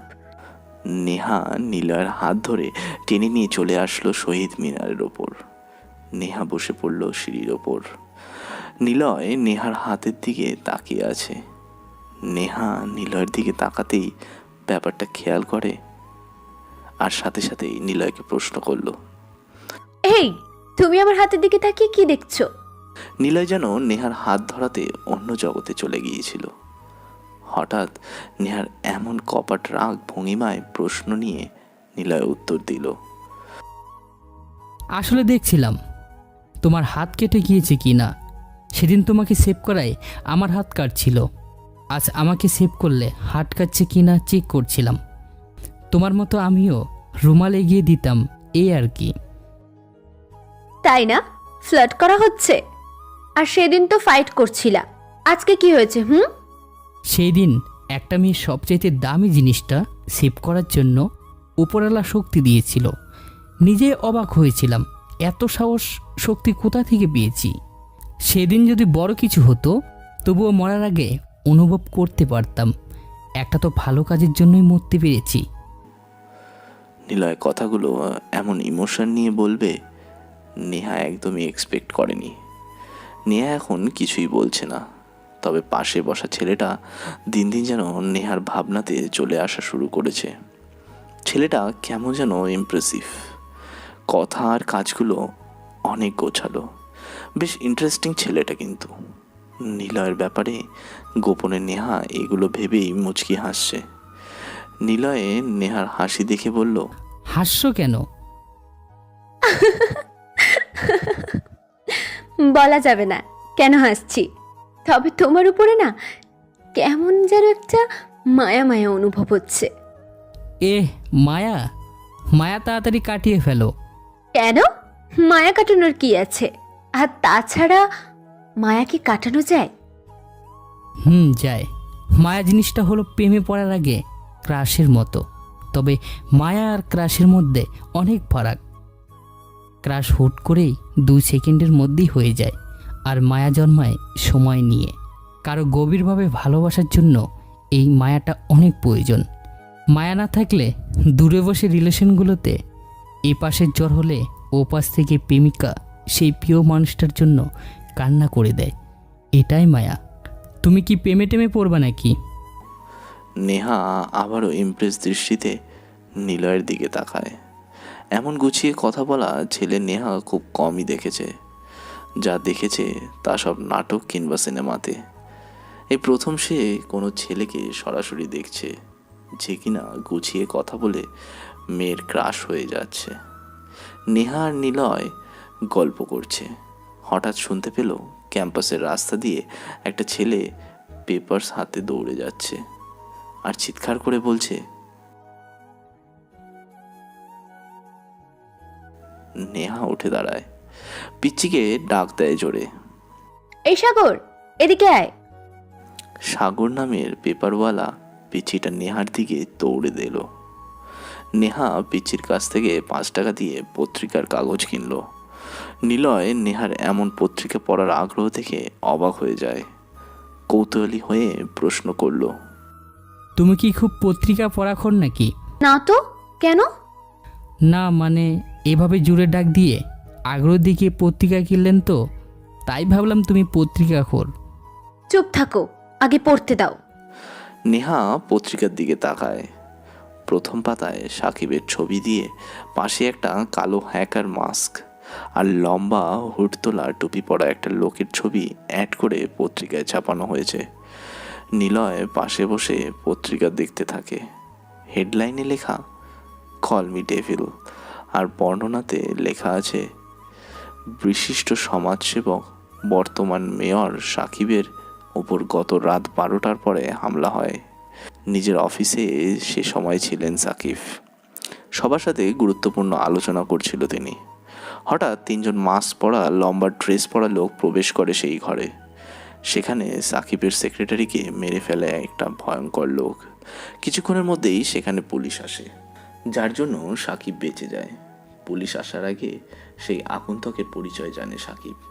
আগন্তুকের নাম ডেভিল। যাওয়ার আগে ডেভিল সাকিবকে বলে যায়, কল মি ডেভিল, মানে আমাকে ডেভিল বলে ডাকতে। কিন্তু কে এই ডেভিল? কোথা থেকে আসলো? কে হতে পারে এমন পোশাকের আড়ালে? সাকিবের কোনো কাছের শত্রু কি, নাকি বিরোধী দলের কোনো কেউ? এমনটাই মনে করছেন সাকিব। উল্লেখ্য, পুলিশ সাকিবের অফিসে থাকা সব সিসিটিভি ক্যামেরারই ফুটেজ চেক করে। ক্যামেরা ঠিকঠাকই ছিল, কিন্তু ডেভিল আসার আর যাওয়ার কোনো রেকর্ডই ধরা পড়েনি ক্যামেরাতে। শুধু তাই নয়, রাস্তার আশেপাশে আরও 2টো ক্যামেরা ছিল, সেগুলোতেও কোনো প্রমাণ পাওয়া যাচ্ছে না। এই ডেভিল কখন এসছে আর কিভাবেই বা চলে গিয়েছে? Special security intelligence of police জানায় এটা কোনো একটা বড় রকমের হ্যাকারের কাজ হতে পারে। তবে অফিসের সামনে 4 চাকার গাড়ির ছাপ দেখতে পায় পুলিশ, কিন্তু কেবল ছাপটাই পায়। ছাপটা কিভাবে, কোথা থেকে আসলো, কোথা থেকে যে এটা চলেও গেল, তা কিছুই জানতে পারছে না। এখন প্রশ্ন হলো, কে এই ডেভিল? নেহা পুরোটা পড়ে নিলয়ের দিকে তাকায়। নিলয় অবাক হয়। একদম পারফেক্টভাবে খবর ছাপানো হয়েছে। নিলয় খবর ছাপানোর কারণ আছে। এটা ওর মাইন্ড গেম, আর মাইন্ড গেমটা হলো নিলয় চেয়েছে, মানে ডেভিল চেয়েছে কোনো না কোনো কারণে সবার সামনে আসুক এই ডেভিল। আর তাই সাকিবকে মাধ্যম হিসেবে ব্যবহার করেছে। এবার ডেভিল যে গত রাতে ব্যাংক অ্যাকাউন্ট থেকে 4 কোটি টাকা হ্যাক করেছে, সেই খবরটাও পাবলিক করে দেয়। ডেভিলকে এবার সবাই চিনবে হ্যাকার হিসেবে। ডেভিল হতে সাবধান হওয়ার জন্য সবাই সিকিউরিটি সিস্টেম স্ট্রং করবে, আর ডেভিল ততই সেগুলো ভেঙে ফেলে টাকা হাতিয়ে নেবে। কথাগুলো ভেবেই নিলয় মনে মনে হেসে উঠল। নিলয় নেহার দিকে তাকালো। নেহার চোখে মুখে চিন্তার আর ভয়ের একটা ছাপ দেখা গেল। নিলয় প্রশ্ন করল, কি হয়েছে? খবরটা পড়ার পর তোমাকে অনেকটা চিন্তা মনে হচ্ছে কেন? হঠাৎ কি হলো তোমার? তেমন কিছু না, চলো আজকে তোমার সাথে ঘুরবো। ভালো লাগছে না ক্লাস করতে। কি হলো হঠাৎ? চলো তো আমার সাথে। নেহা পত্রিকা ব্যাগে ঢুকিয়ে নিয়ে নিলয়ের হাত ধরল। জোরে টেনে নিয়ে ক্যাম্পাস থেকে বের হবে, ঠিক তখনই একটা সাদা রঙের দামি গাড়ি ক্যাম্পাসে প্রবেশ করলো। সব স্টুডেন্টসরা সেদিকে তাকিয়ে আছে। গাড়ির সামনে আর দরজায় লোগো দিয়ে লেখা পুলিশ। গাড়িটা নেহাদের সামনে এসে থামলো। এরপর আরও কয়েকটা গাড়ি ক্যাম্পাসে প্রবেশ করলো। নিলয় হঠাৎ যেন ভয়ে নেহার হাত ধরে ফেলে। নেহা নিলয়ের এমন হাত ধরা দেখে মুচকি হাসলো। ছেলেটা কেমন একটা বাচ্চা টাইপ, হয়তো এত গাড়ি আর পুলিশ দেখে ভয় পাচ্ছে। বাচ্চা সুলভ আচরণটা নেহার অনেক পছন্দ হচ্ছে দিন দিন। প্রথম গাড়ি থেকে 4-5 জন পুলিশ নামলো। কালো শার্ট, চুলগুলো টেনে পেছনে দিয়ে গার্ডার দিয়ে আটকে বাঁধা। চোখে কালো চশমা, পরনে ছেলেদের প্যান্ট, জুতো হাই কনভার্স পরে একটা মেয়ে অফিসার নেহার দিকে এগিয়ে আসছে। মেয়ে অফিসারের পেছনে আরও 4 জন একই গাড়ি থেকে নেমে নেহাদের দিকে এগিয়ে আসছে। সবাই সিভিল ড্রেস পরা। নিলয় নেহার হাত আরও শক্ত করে ধরল। 5 জন পুলিশ নেহাদের সামনে এসে দাঁড়িয়ে মেয়ে অফিসারটা আইডেন্টি কার্ড বাড়িয়ে বলল, আমি Labanya, special security intelligence of police. ওরা আমার সহকারী। তোমার ভাইয়ের কেস এখন থেকে আমরা ইনভেস্টিগেশন করছি। এখন থেকে তুমি তোমার বাড়িতেই থাকবে, হোস্টেল ছেড়ে আমাদের সাথে যাবে। ধারণা করছি ডেভিল তোমার উপরও অ্যাটাক করতে পারে, তাই তোমার সেফটির জন্য তোমাকে হোস্টেল ছাড়তেই হবে। নিলয় অবাক হয়। কিসের ভাই, কিসের অ্যাটাক? নিলয়ের মুখ থেকে ভয়ের ছাপ চলে গিয়ে অবাকতা ভর করেছে, কিন্তু নিলয়ের মনে অনেকগুলো প্রশ্ন ঘুরপাক খাচ্ছে। নেহা, ভাই, হোস্টেল, বাড়ি, কিসের কি? নিলয় কিছুই বুঝতে পারছে না। তবে অফিসার লাবণ্য খুব ইন্টেলিজেন্ট। নেহাকে প্রশ্ন করে, ছেলেটা কে? কেমন একটা ভীতু চাহনি নিয়ে তাকিয়ে আছে। নাম কি তোমার? জি, আমার নাম নিলয়। নেহার সাথে আছো। কখনো দেখেছো নেহার উপরে কেউ অ্যাটাক করছে? জি না। সন্দেহভাজন কাউকে দেখেছো দূর থেকে? না, কিছু তো চোখে পড়েনি। নিলয় সামনে তাকায়। সাকিব গাড়ি থেকে নেমে হেঁটে নেহার দিকে আসে। লাবণ্যের পাশে দাঁড়ায় সাকিব। নেহার দিকে তাকিয়ে বলল, বাড়ি চল, অভিমান বা রাগ জমিয়ে রাখিস না। এখন তোর বিপদ হতে পারে, তখন আমি ছাড়া কেউ বাঁচাতে আসবে না। আমি যাব না, তুমি চলে যাও। নেহা প্লিজ কথা শোনো, এখন তোমায় যেতেই হবে। সরি, আমি যাব না। আর দয়া করে আপনি চুপ থাকুন। আমার আর আমাদের মেয়েদের সাথে কথা হচ্ছে। নেহা, এভাবে কথা বলছিস কেন? আমি তোর ভাই না? মরে গেছে। আর প্লিজ ইমোশনালি কোনো কথা বলবেন না, যা আমার বিরক্ত লাগে। আমি চাই না তুমি অপমানিত হও। নেহা বোন আমার, চল না প্লিজ। কেন বুঝতে পারছিস না? যাব না বললাম তো, বারবার এক প্রশ্ন করছো কেন? নেহা, ওনার সাথে এভাবে কেন কথা বলছো? উনি তো তোমার ভাই হয়। যাও, বাসায় যাও। উনি এত অনুরোধ করছে, যাও। ওনার অনুরোধ ভালোবাসা দেখতে পাচ্ছি। ভালোবাসাটাকে এখন সরিয়ে দিও না। ভালোবাসা সহজে মানুষ পায় না, আগলে রাখতে হয়। আর তুমি রোজ আসবা, ক্লাসের সমস্যা কোথায়? যাও প্লিজ। নেহা কিছুক্ষণের জন্য নীলার দিকে তাকিয়ে থাকে। নীলার প্রতি ওর তীব্র মায়া খুব ভালোভাবেই অনুধাবন করতে পারল নেহা, কিন্তু নেহা কিছুই বলল না। সাকিবের কাছে এসে দাঁড়ালো। সাকিব অবাক হয়ে চেয়ে থাকে নিলয়ের দিকে। নিলয় কে হয়? ওর একটা কথাতেই নেহা চলে আসলো। কতগুলো প্রশ্ন সাজাতে সাজাতে সাকিব নেহাকে নিয়ে চলে যায়। সাকিব নেহার হাত ধরে নিয়ে যাচ্ছে। নেহা গাড়িতে ওঠার আগে পেছন ফিরে নিলয়ের দিকে তাকালো। নিলয় মুচকি হেসে বিদায় জানালো নেহাকে। সাকিব গাড়িতে উঠে সাকিবের বাম হাত মিলন হাসানকে মেসেজ করতে বলে, নেহার সাথে যে ছেলেটা ছিল খবর বের কর। আমার বোনের সাথে এ অবধি কোনো ছেলেকে মিশতে দেয়নি। ছেলেটাকে মেরে রাস্তায় ফেলে রাখবি, তবে তার আগে খোঁজ নিয়ে দেখবি কে ও। মিলনের ফোনে মেসেজ চলে আসে। মিলন গাড়ি ঘুরিয়ে ভার্সিটির বাইরে অপেক্ষা করে নিলয়ের জন্য। একটা চিকন গোছের ছেলেকে পাঠায় খবর নিতে। ছেলেটা কিছুক্ষণ পর ফিরে এসে মিলনকে বলে, ভাই, ওর নাম নিলয়, কম্পিউটার নিয়ে মাস্টার করছে নেহা ম্যামের সাথে। মানে ওনারা একসাথেই পড়ে। ছেলেটা একটু হাবাগোপা টাইপের, সহজ কথায় বলা যায় হাদারাম। বর্তমানে সবাই যাকে খ্যাত বলে চিনি, তবে পড়াশোনাতে খুবই ভালো, এতটুকু জানতে পেরেছি। ওকে চল এবার। মিলন সব কিছু মেসেজ করে পাঠিয়ে দেয় সাকিবের কাছে। সাকিব নীলার ব্যাপারে পরে মুচকি হাসলো। মনে মনে বলল, আমার বোনের আশেপাশে কোনো হারামজাদা ছেলে করে? বাহ, বেশ মজার তো। নেহাকে নিয়ে বাড়ি চলে আসলো সাকিব। ওদিকে নীলয় একটা রেস্টুরেন্টে এসে বসে। পকেট থেকে বাটন ফোনটা বের করে অর্কদের ফোন দিল। 10 মিনিটের মধ্যে রিকশায় চেপে ওরা চলে আসলো। নিলয়ের সামনে চেয়ারে বসলো ওরা। রেস্টুরেন্টের মধ্যে টিভি চলছে। নিউজ চ্যানেলে সাকিব নিয়ে খবর বের করেছে, তবে এখন নতুন একটি নিউজ প্রচার করা হচ্ছে। জামশেদ আর সোনালী ব্যাংক ম্যানেজার একমাত্র জানিয়েছে ওদের ব্যাংকে যে ডাকাতি করেছিল সেই রাতে ডাকাতেরা টাকা নিতে পারেনি, কিন্তু এমন একজন টাকা তার নিজের অ্যাকাউন্টে ট্রান্সফার করেছে সেই অ্যাকাউন্টের কোনো হদিশ কেউ পায়নি। ব্যাংকে থাকা সেই সব টাকা সেই অজ্ঞাত অ্যাকাউন্টে চলে গেছে। স্ট্রং পাসওয়ার্ড থাকা সত্ত্বেও ব্যাংকের অ্যাকাউন্ট থেকে পাসওয়ার্ড জেনে হ্যাক করে টাকা সরিয়ে নিচ্ছে কেউ, আর সেই কেউ ব্যক্তিটি হলো ডেভিল। হ্যাঁ, মেয়র সাহেবকে যে অ্যাটাক করেছে সেই ডেভিলই হলো একজন বড় hacker. White hat hacker Jamshed জানালো সবটা।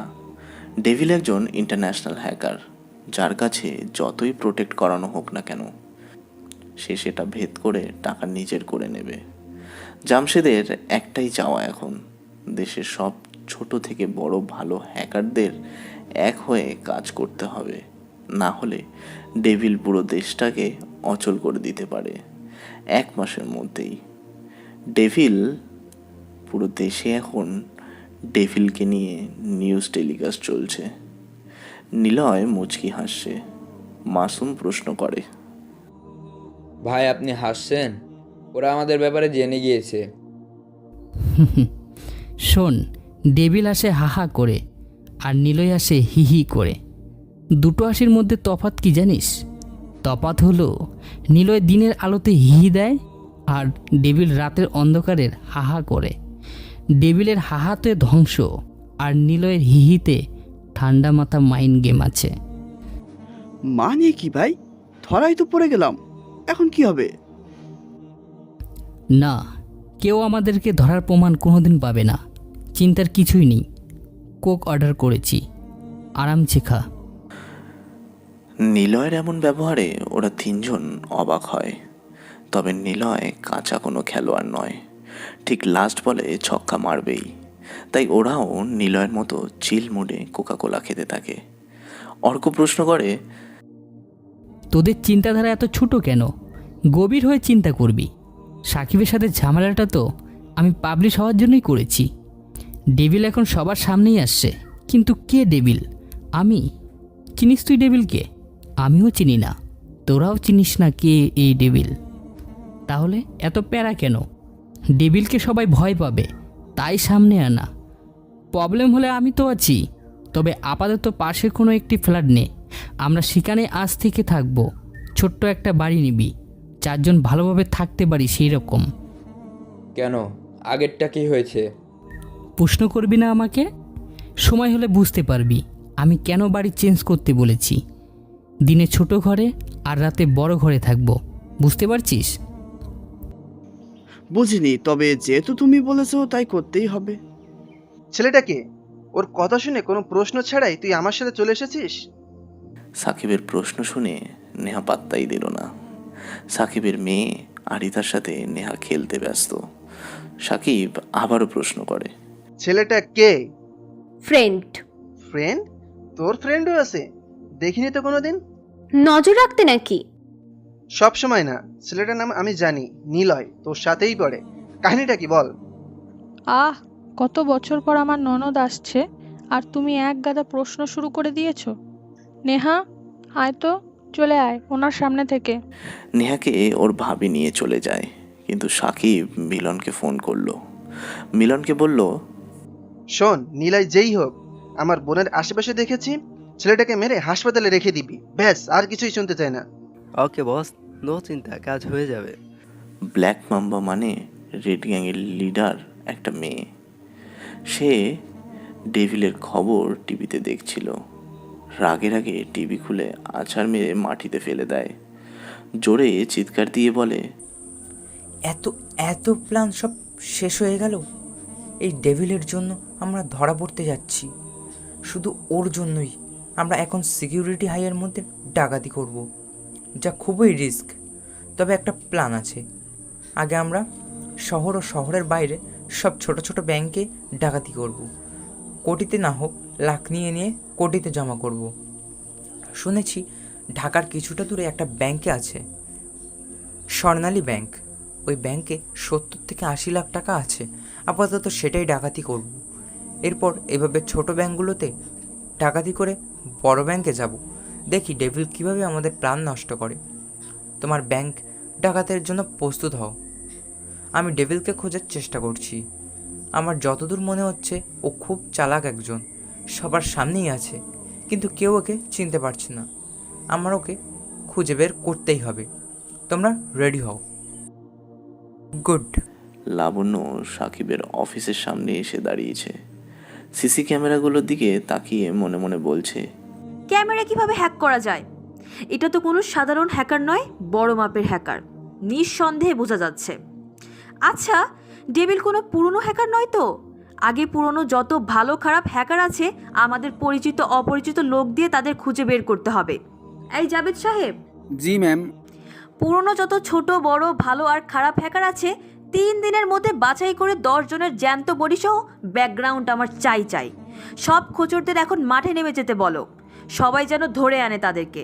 হ্যাকাররা কিন্তু গোপন রেখেই কাজ করে, তাই হ্যাকারকে চিনতে পারবে তারই কোনো কাছের লোক, আর সেই কাছের লোকদের চট দিয়ে খুঁজে বের করো। ওরাই হ্যাকার অবধি নিয়ে যাবে আমাদের। Got it? Okay ma'am. এখন দেখি কি এই ডেভিল আর কতদিন লুকিয়ে থাকতে পারে।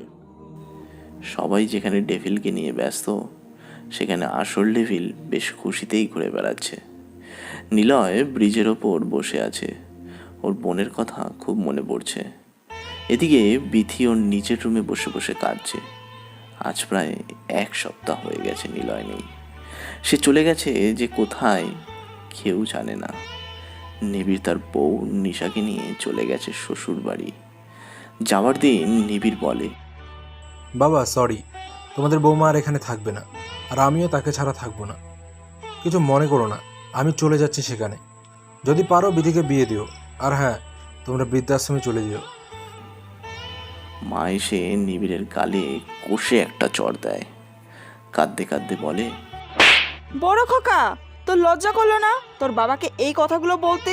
নিলয় থেকে তোকে ছোট থেকেই বেশি ভালোবেসে এসেছে, আর আজ তুই বউ পেয়ে চলে যাচ্ছিস। বউয়ের সাথে ভালোবাসা দিয়ে আদর দিয়ে বড় করা সন্তানেরা এমন হয়, তাই না রে? নিবিড়, আসো তো, বুড়ো বুড়ির কথা কানে দিতে নেই। নিবিড় কিছুই বলল না, বউয়ের সাথে চলে যায়। আদনান সাহেব দরজার কাছে বসে পড়ল। ওনার ঔষধও শেষ, কেনার মতো টাকাও নেই ওনাদের কাছে। মা পানি এনে দেয় আদনান সাহেবকে। মা বলল, নিলয়ের সাথে যা করেছি তার শাস্তি পেয়ে যাচ্ছি আমরা। সারা জীবন ওকে অবহেলা করেছি, কখনো ভালো ব্যবহারটাও করিনি। যাকে ভালোবাসলাম সেই আজকে ছেড়ে গেছে। তুমি চিন্তা করো না, তোমার ঔষধ কেনার টাকা হয়ে যাবে। আমি দরকার হলে বাড়িতে কাজ করব। না নিলয়ের মা, কাজ করতে হবে না। এতদিন তোমাকে নিবিড়ের মা বলে ডেকেছি, আজ থেকে নিলয়ের মা বলবো। তুমি রাগ করবে না তো? রাগ করব কেন? নিলয় তো আমাদেরই ছেলে।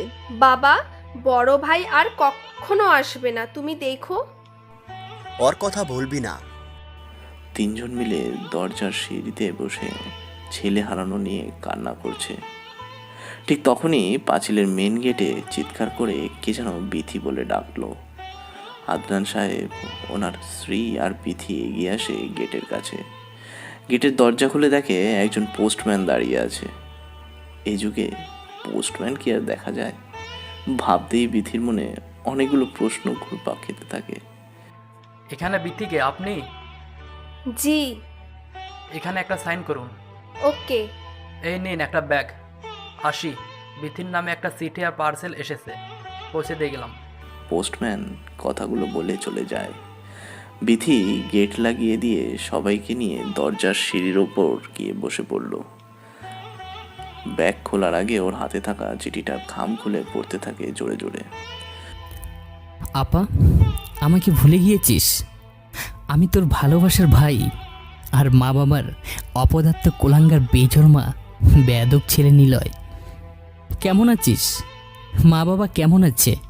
ওদের প্রিয় বড় ছেলে নীরব কেমন আছে? মা বাবাকে অনেক ভালো রেখেছি নীরব, তাই না? রাখবেই তো, মা বাবার পছন্দের প্রিয় ছেলে সে, ভালো তো রাখবেই। মনে আছে আপা, ছোটবেলায় বাবা আমাকে বেতের লাঠি দিয়ে মারছিল, তুই এসে বাধা দিয়ে আমাকে ঘরে নিয়ে গিয়েছিলি। অনেক মারছিল জানিস। আমি পাড়ার ছেলের সাথে মারামারি করেছিলাম। কেন করেছিলাম সেটা জানিস? মা বাবার প্রিয় ছেলের জন্য। যাক গে শোন, আমি চাকরি পেয়েছি কম্পিউটার অফিসের একজন ইঞ্জিনিয়ার হিসেবে। মাসে 50,000 টাকা, ওভারটাইম করে মাসে 60,000-এর বেশি। এত টাকা আমার লাগে না রে। জানি বাবা মা আমার টাকা নেবে না। কেন নেবে বল? আমি তো কোলাঙ্গার, অপদার্থ ছেলে। তবুও 50,000 টাকা পাঠিয়ে দিলাম। তোর কোনো চিন্তা নেই, সিমটা অফ করে দিয়েছি। পিছুটান রাখতে চাই না তাই। প্রতি মাসে টাকা পাবি, তবে কথা দে তুই যেন এবার ফাইনাল এক্সামটা দিবি। বড় ডাক্তার হলে আমার থেকে খুশি কেউ হবে না। ব্যাগে টাকা আর ডাক্তারের পোশাক, সাথে টেলিস্কোপ যন্ত্র আছে। তোকে সামনে এই পোশাকে দেখার খুব ইচ্ছে ছিল রে, কিন্তু পারিনি। যাই হোক, একটা অনুরোধ, আমাকে খুঁজবি না কখনো, খোঁজার চেষ্টাও করবি না। মনে রাখিস, তুই বা তোরা আমাকে যত খোঁজার চেষ্টা করবি, আমি তত তাড়াতাড়ি তোদের থেকে বহু দূরে হারিয়ে যাব। যদি ভালোবেসে থাকিস তাহলে প্লিজ অনুরোধটা রাখিস, আমাকে খুঁজবি না কখনো। আসার সময় মা বাবার সালাম নিতে পারিনি, পারলে মাফ করে দিতে বলিস। বিথি চিঠিটা পড়ে কান্না করে দেয়। পড়ার সময় কখন যে ওর চোখ দিয়ে পানি চলে এসেছিল বুঝতে পারেনি বিথি। কিন্তু পাশে তাকিয়ে দেখে মা বাবা ওর থেকে বেশি কান্না করছে নিলয়ের জন্য। যা দেখে বিথি অবাক হয়। সে খুশি হবে নাকি কষ্ট পাবে বুঝতে পারছে না। নিলয়ের মা বলে ওঠে, বড় ছেলে কাছে থেকে চলে গেল, চিন্তা বাড়িয়ে দিয়ে গেল। ছোট ছেলে দূরে বসে চিন্তাগুলোও সরিয়ে দিল। বিথি ব্যাগ খোলে। একপাশে ওর ডাক্তারি ড্রেস, সে সেগুলো নিয়েই দৌড়ে চলে যায় ঘরে। আদনান সাহেব কাঁপা কাঁপা হাতে ব্যাগের আরও একটি চেন খোলে। দেখে সেখানে একটা পাঞ্জাবি আর একটা শাড়ি রাখা। পাঞ্জাবি আর শাড়ি বের করেই দেখে নিচে এক গাদা বাবার জন্য ওষুধ রাখা আছে। পাশে একটা চেন মা খোলে, দেখে সেখানে অনেকগুলো টাকা। দুজনে এই সব কিছু দেখে কাঁদতে থাকে। ওদিকে নীলয়ের ফোন বেজে ওঠে। যাকে দিয়ে এসব কিছু পাঠিয়েছে তিনি ফোন করেছেন। নিলয় ভাই, আপনার কথা মতো জিনিসগুলো বাড়িতে পৌঁছে দিয়েছি। চিন্তা করবেন না ভাই, প্রতি মাসে আপনি 10,000 টাকা পাবেন এই কাজের জন্য। নিলয় ফোন কেটে দেয়। ব্রিজের পিলার থেকে নেমে দাঁড়িয়ে পানি দেখতে থাকে। কি বিশাল নদীর গতিপথ, চোখের সীমানার বাইরে যেন। কেবল নিকষ নীলচে পানি। সময়গুলো পানির মতো যদি রং বদলে যেত হয়তো কতই না ভালো হতো। নিলয়ের ফোন আবারও বাজতে থাকে। মাসুমের ফোন। ভাই, আগের বাড়ি থেকে কয়েকবারই পরে একটা ছোট্ট একতলা বাড়ি পেয়েছি। 4 জনের জন্য 4টে রুম হয়ে যাবে তো এটাতে? হয়ে যাবে। আরেকটা কথা, অর্ক 2জন লোক ধরে ম্যানেজ করে এনেছে। তুমি যেমন লোক খুঁজছো ঠিক তেমনই। গুড, আমি আসছি। নিলয় ব্রিজ থেকে নামে, পকেটে হাত গুজে হাঁটতে থাকে। মনে মনে পরিবারের কথা ভেবে গাইতেও থাকে। নিলয় এসে পৌঁছায় সেই বাড়ির সামনে। বাড়ির সামনেই একটা চায়ের দোকান। আশেপাশে তাকায় নিলয়। মোটামুটি ভদ্র লোকেদের এলাকা এটা। আর এখান থেকে আগের বাড়ির বেশ কয়েকটা বাড়ি রেখে নিলয় ওই 2জন লোকেদের চায়ের দোকানে নিয়ে যায়। সাথে মাসুমেরাও আছে। জাভেদ সাহেব, নেহার সাথে যে ছেলেটা ছিল ওই ছেলেটা হয়তো কিছু লুকোচ্ছে। সে হয়তো নেহার উপর অ্যাটাক হয় এমন সন্দেহভাজন কিছু দেখেছিল। ওই ছেলের ব্যাপারে খোঁজ নিন তো।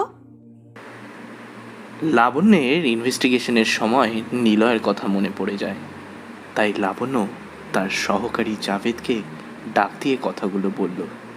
জাভেদ কয়েকজন সিভিল পুলিশদের ফোন দেয়, নিলয়ের ওপর নজর রাখতে বলে। 2জন লোকের নাম সালাম আর একজন জামাল। দেখতে বেশ ভদ্রলোক। নিলয় চায়ের দোকানে এনে বসায়, নাম জিজ্ঞাসা করে। নিলয় চায়ের অর্ডার দিল। চা খেতে খেতে নিলয় বলল, সালাম আর জামাল ভাই, আপনাদের এখন নতুন একটা চাকরি হয়েছে। মাসে এক একজন 20,000 টাকা করে পাবেন। কথাটা বলেই অর্কের দিকে তাকায় নিলয়। ইশারায় যা বলতে বলল, অর্ক সেগুলোই সালাম আর জালামকে বলল। আরে ছোট ভাই, এইসব লাইনে 10 বছর ধরে আছে, কখনো মাস চুক্তি এত বেতন পাইনি। কাজ হয়ে যাবে, ভয় নেই। আমাদের মেরে ফেললেও আমরা কিছুই বলবো না। আর তাছাড়াও আপনাদের ভয় কিসের? আপনাদের বস টেবিল তো আছেই। ওকে ছোট ভাই, রাতে তাহলে কথা হবে। আর কাজ বুঝে গেলে টাকা অগ্রিম পাবো তো? প্রতি মাসে 5,000 টাকা করে বাড়বে আপনাদের বেতনের। একটাই কন্ডিশন, কেউ যেন আমাদের ব্যাপারে না জানে। সালাম আর জামাল চলে যায়।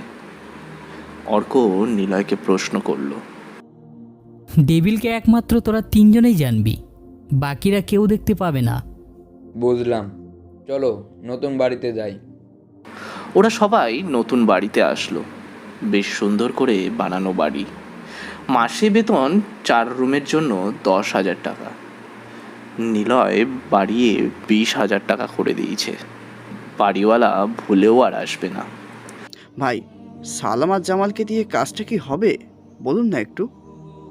আমাদের কাছে কত কোটি টাকা আছে? কোথা থেকে আমরা নিয়েছি এটা? ব্যাংক থেকে। ব্যাংকে টাকা থাকে, এইগুলো কাদের টাকা? জনগণের টাকা, সাধারণ জনগণের টাকা। সাধারণ জনগণের টাকা। তাহলে ওদের কাছে এখন টাকা আছে? না, ওদের টাকা তো আমাদের কাছে। এখন এই সাধারণ জনগণ টাকা কোথায় যাবে? ব্যাংকে করোনা অবস্থায় ব্যাংক মালিক জানিয়ে দিয়েছে সাধারণ জনগণ আন্দোলন করবে টাকার জন্য, মরিয়া হয়ে উঠবে। আরে গাধা, যারা ব্যাংকে টাকা রেখেছিল তাদের প্রয়োজনেই তো রেখেছিল। এখন তো টাকা নেই, ওরা এবার টাকার জন্য ছুটবে অন্য ব্যাংকে। ব্যাংকের লোকেরা ওদেরকে লোন তখনই দিবে যখন ওদের জমিদান হিসাবে জমির দলিল বা ব্যবসার মালিকাধীন কাগজ ব্যাংকের সামনে প্রদান করবে। আর ব্যাংকগুলো সেইগুলো জমা নিয়ে টাকা দিবে এইসব লোকদের। ব্যাংকাররা এখন জানে টাকা হারানোর এই লোকদের যদি কিছু থাকতো তাহলে তারা সেটাই করে চলতো। ব্যাংক লোন নিত না, সাধারণ জনগণ লোন যখন নিতে যাবে তখন খুব প্রয়োজনে পড়বে, কিন্তু কাগজ যখন চাইবে তখন ওরা দিতে পারবে না। কিন্তু ওদের কাছে কাগজ থাকবে। আমাদের এই সালাম আর জামাল ফেক জমির কাগজ বানিয়ে দিবে এইসব লোকদের জন্য। একজনকে 10 থেকে 15 লাখ টাকা লোন নেবে, ওরা ওদের দুজনের বেতনের 50,000 টাকা এসব লোকদের থেকে নেবে। ওদের দুটো কাজ, যে টাকা তুলছে তার ফোন নাম্বার নেওয়া আর এই অ্যাকাউন্ট নাম্বারটা নেওয়া। ফেক জমির দলিল বানিয়ে টাকা তোলার পর ওদের বেতন ওরা সাধারণ জনগণ থেকে নিয়ে নাম্বার নিয়ে আমাদেরকে ফোন করে সবটাই বলবে। বাকিটা তখন আমাদের কাজ। আমরা আবার ওই লোন নেওয়া ব্যক্তিদের অ্যাকাউন্ট নাম্বার দেখে অ্যাকাউন্ট হ্যাক করে টাকা আবার আমাদের অ্যাকাউন্টে নিয়ে নেব। বুঝেছিস এবার? চিটার ছাড়া বড় হওয়া যায় না। মুখে সিগারেট জ্বালিয়ে ঠোঁট দিয়ে চেপে রেখে মুখ দিয়ে টেনে নাক দিয়ে বের করা অবস্থায় দেওয়ালে পোস্টার লাগায় ধূমপান স্বাস্থ্যের জন্য ক্ষতিকর, আপনারা ধূমপান থেকে বিরত থাকুন। ওই ব্যক্তিটা ঠোঁটে সিগারেট রেখে পোস্টার লাগাচ্ছে। কেন এমন করে? কারণ সে জানে ধূমপান ক্ষতিকর, অথচ পোস্টার মারার সময় তার মুখে তো সিগারেট খাওয়া স্বাস্থ্যের জন্য ক্ষতিকর না। সিগারেটটা যদি আমাদেরকে নেশার কাজে ওর কাছে টানে সেটাই হলো ক্ষতিকর। সিগারেট আমরা খাই না, সিগারেট আমাদেরকে খায়, এই জন্য সিগারেট খাওয়া থেকে বিরত থাকা যায় না। আবারও আলোচনার রেড গ্যাং। টিভি অন করতেই দেশের অনেক মানুষ এই হেডলাইনটি পড়ছে এবং খবরেও এই হেডলাইন নিয়ে আলোচনা হচ্ছে। ঢাকা শহরে এখন দিনে দুপুরে ব্যাংক ডাকাতি হচ্ছে। ব্যাংকে থাকা লোকজনের কথা অনুযায়ী রেড গ্যাং এসে টাকা ডাকাতি করে নিয়ে যাচ্ছে। এভাবে চললে দেশের সাধারণ জনগণ না খেতে পেয়ে মরে যাবে। পুলিশ ইনভেস্টিগেশন টিমের অফিসার লাবণ্য জানিয়েছে দেশে দুটো গ্যাং ডাকাতি করছে, একটা হলো রেড গ্যাং আর একটা হলো ডেভিল।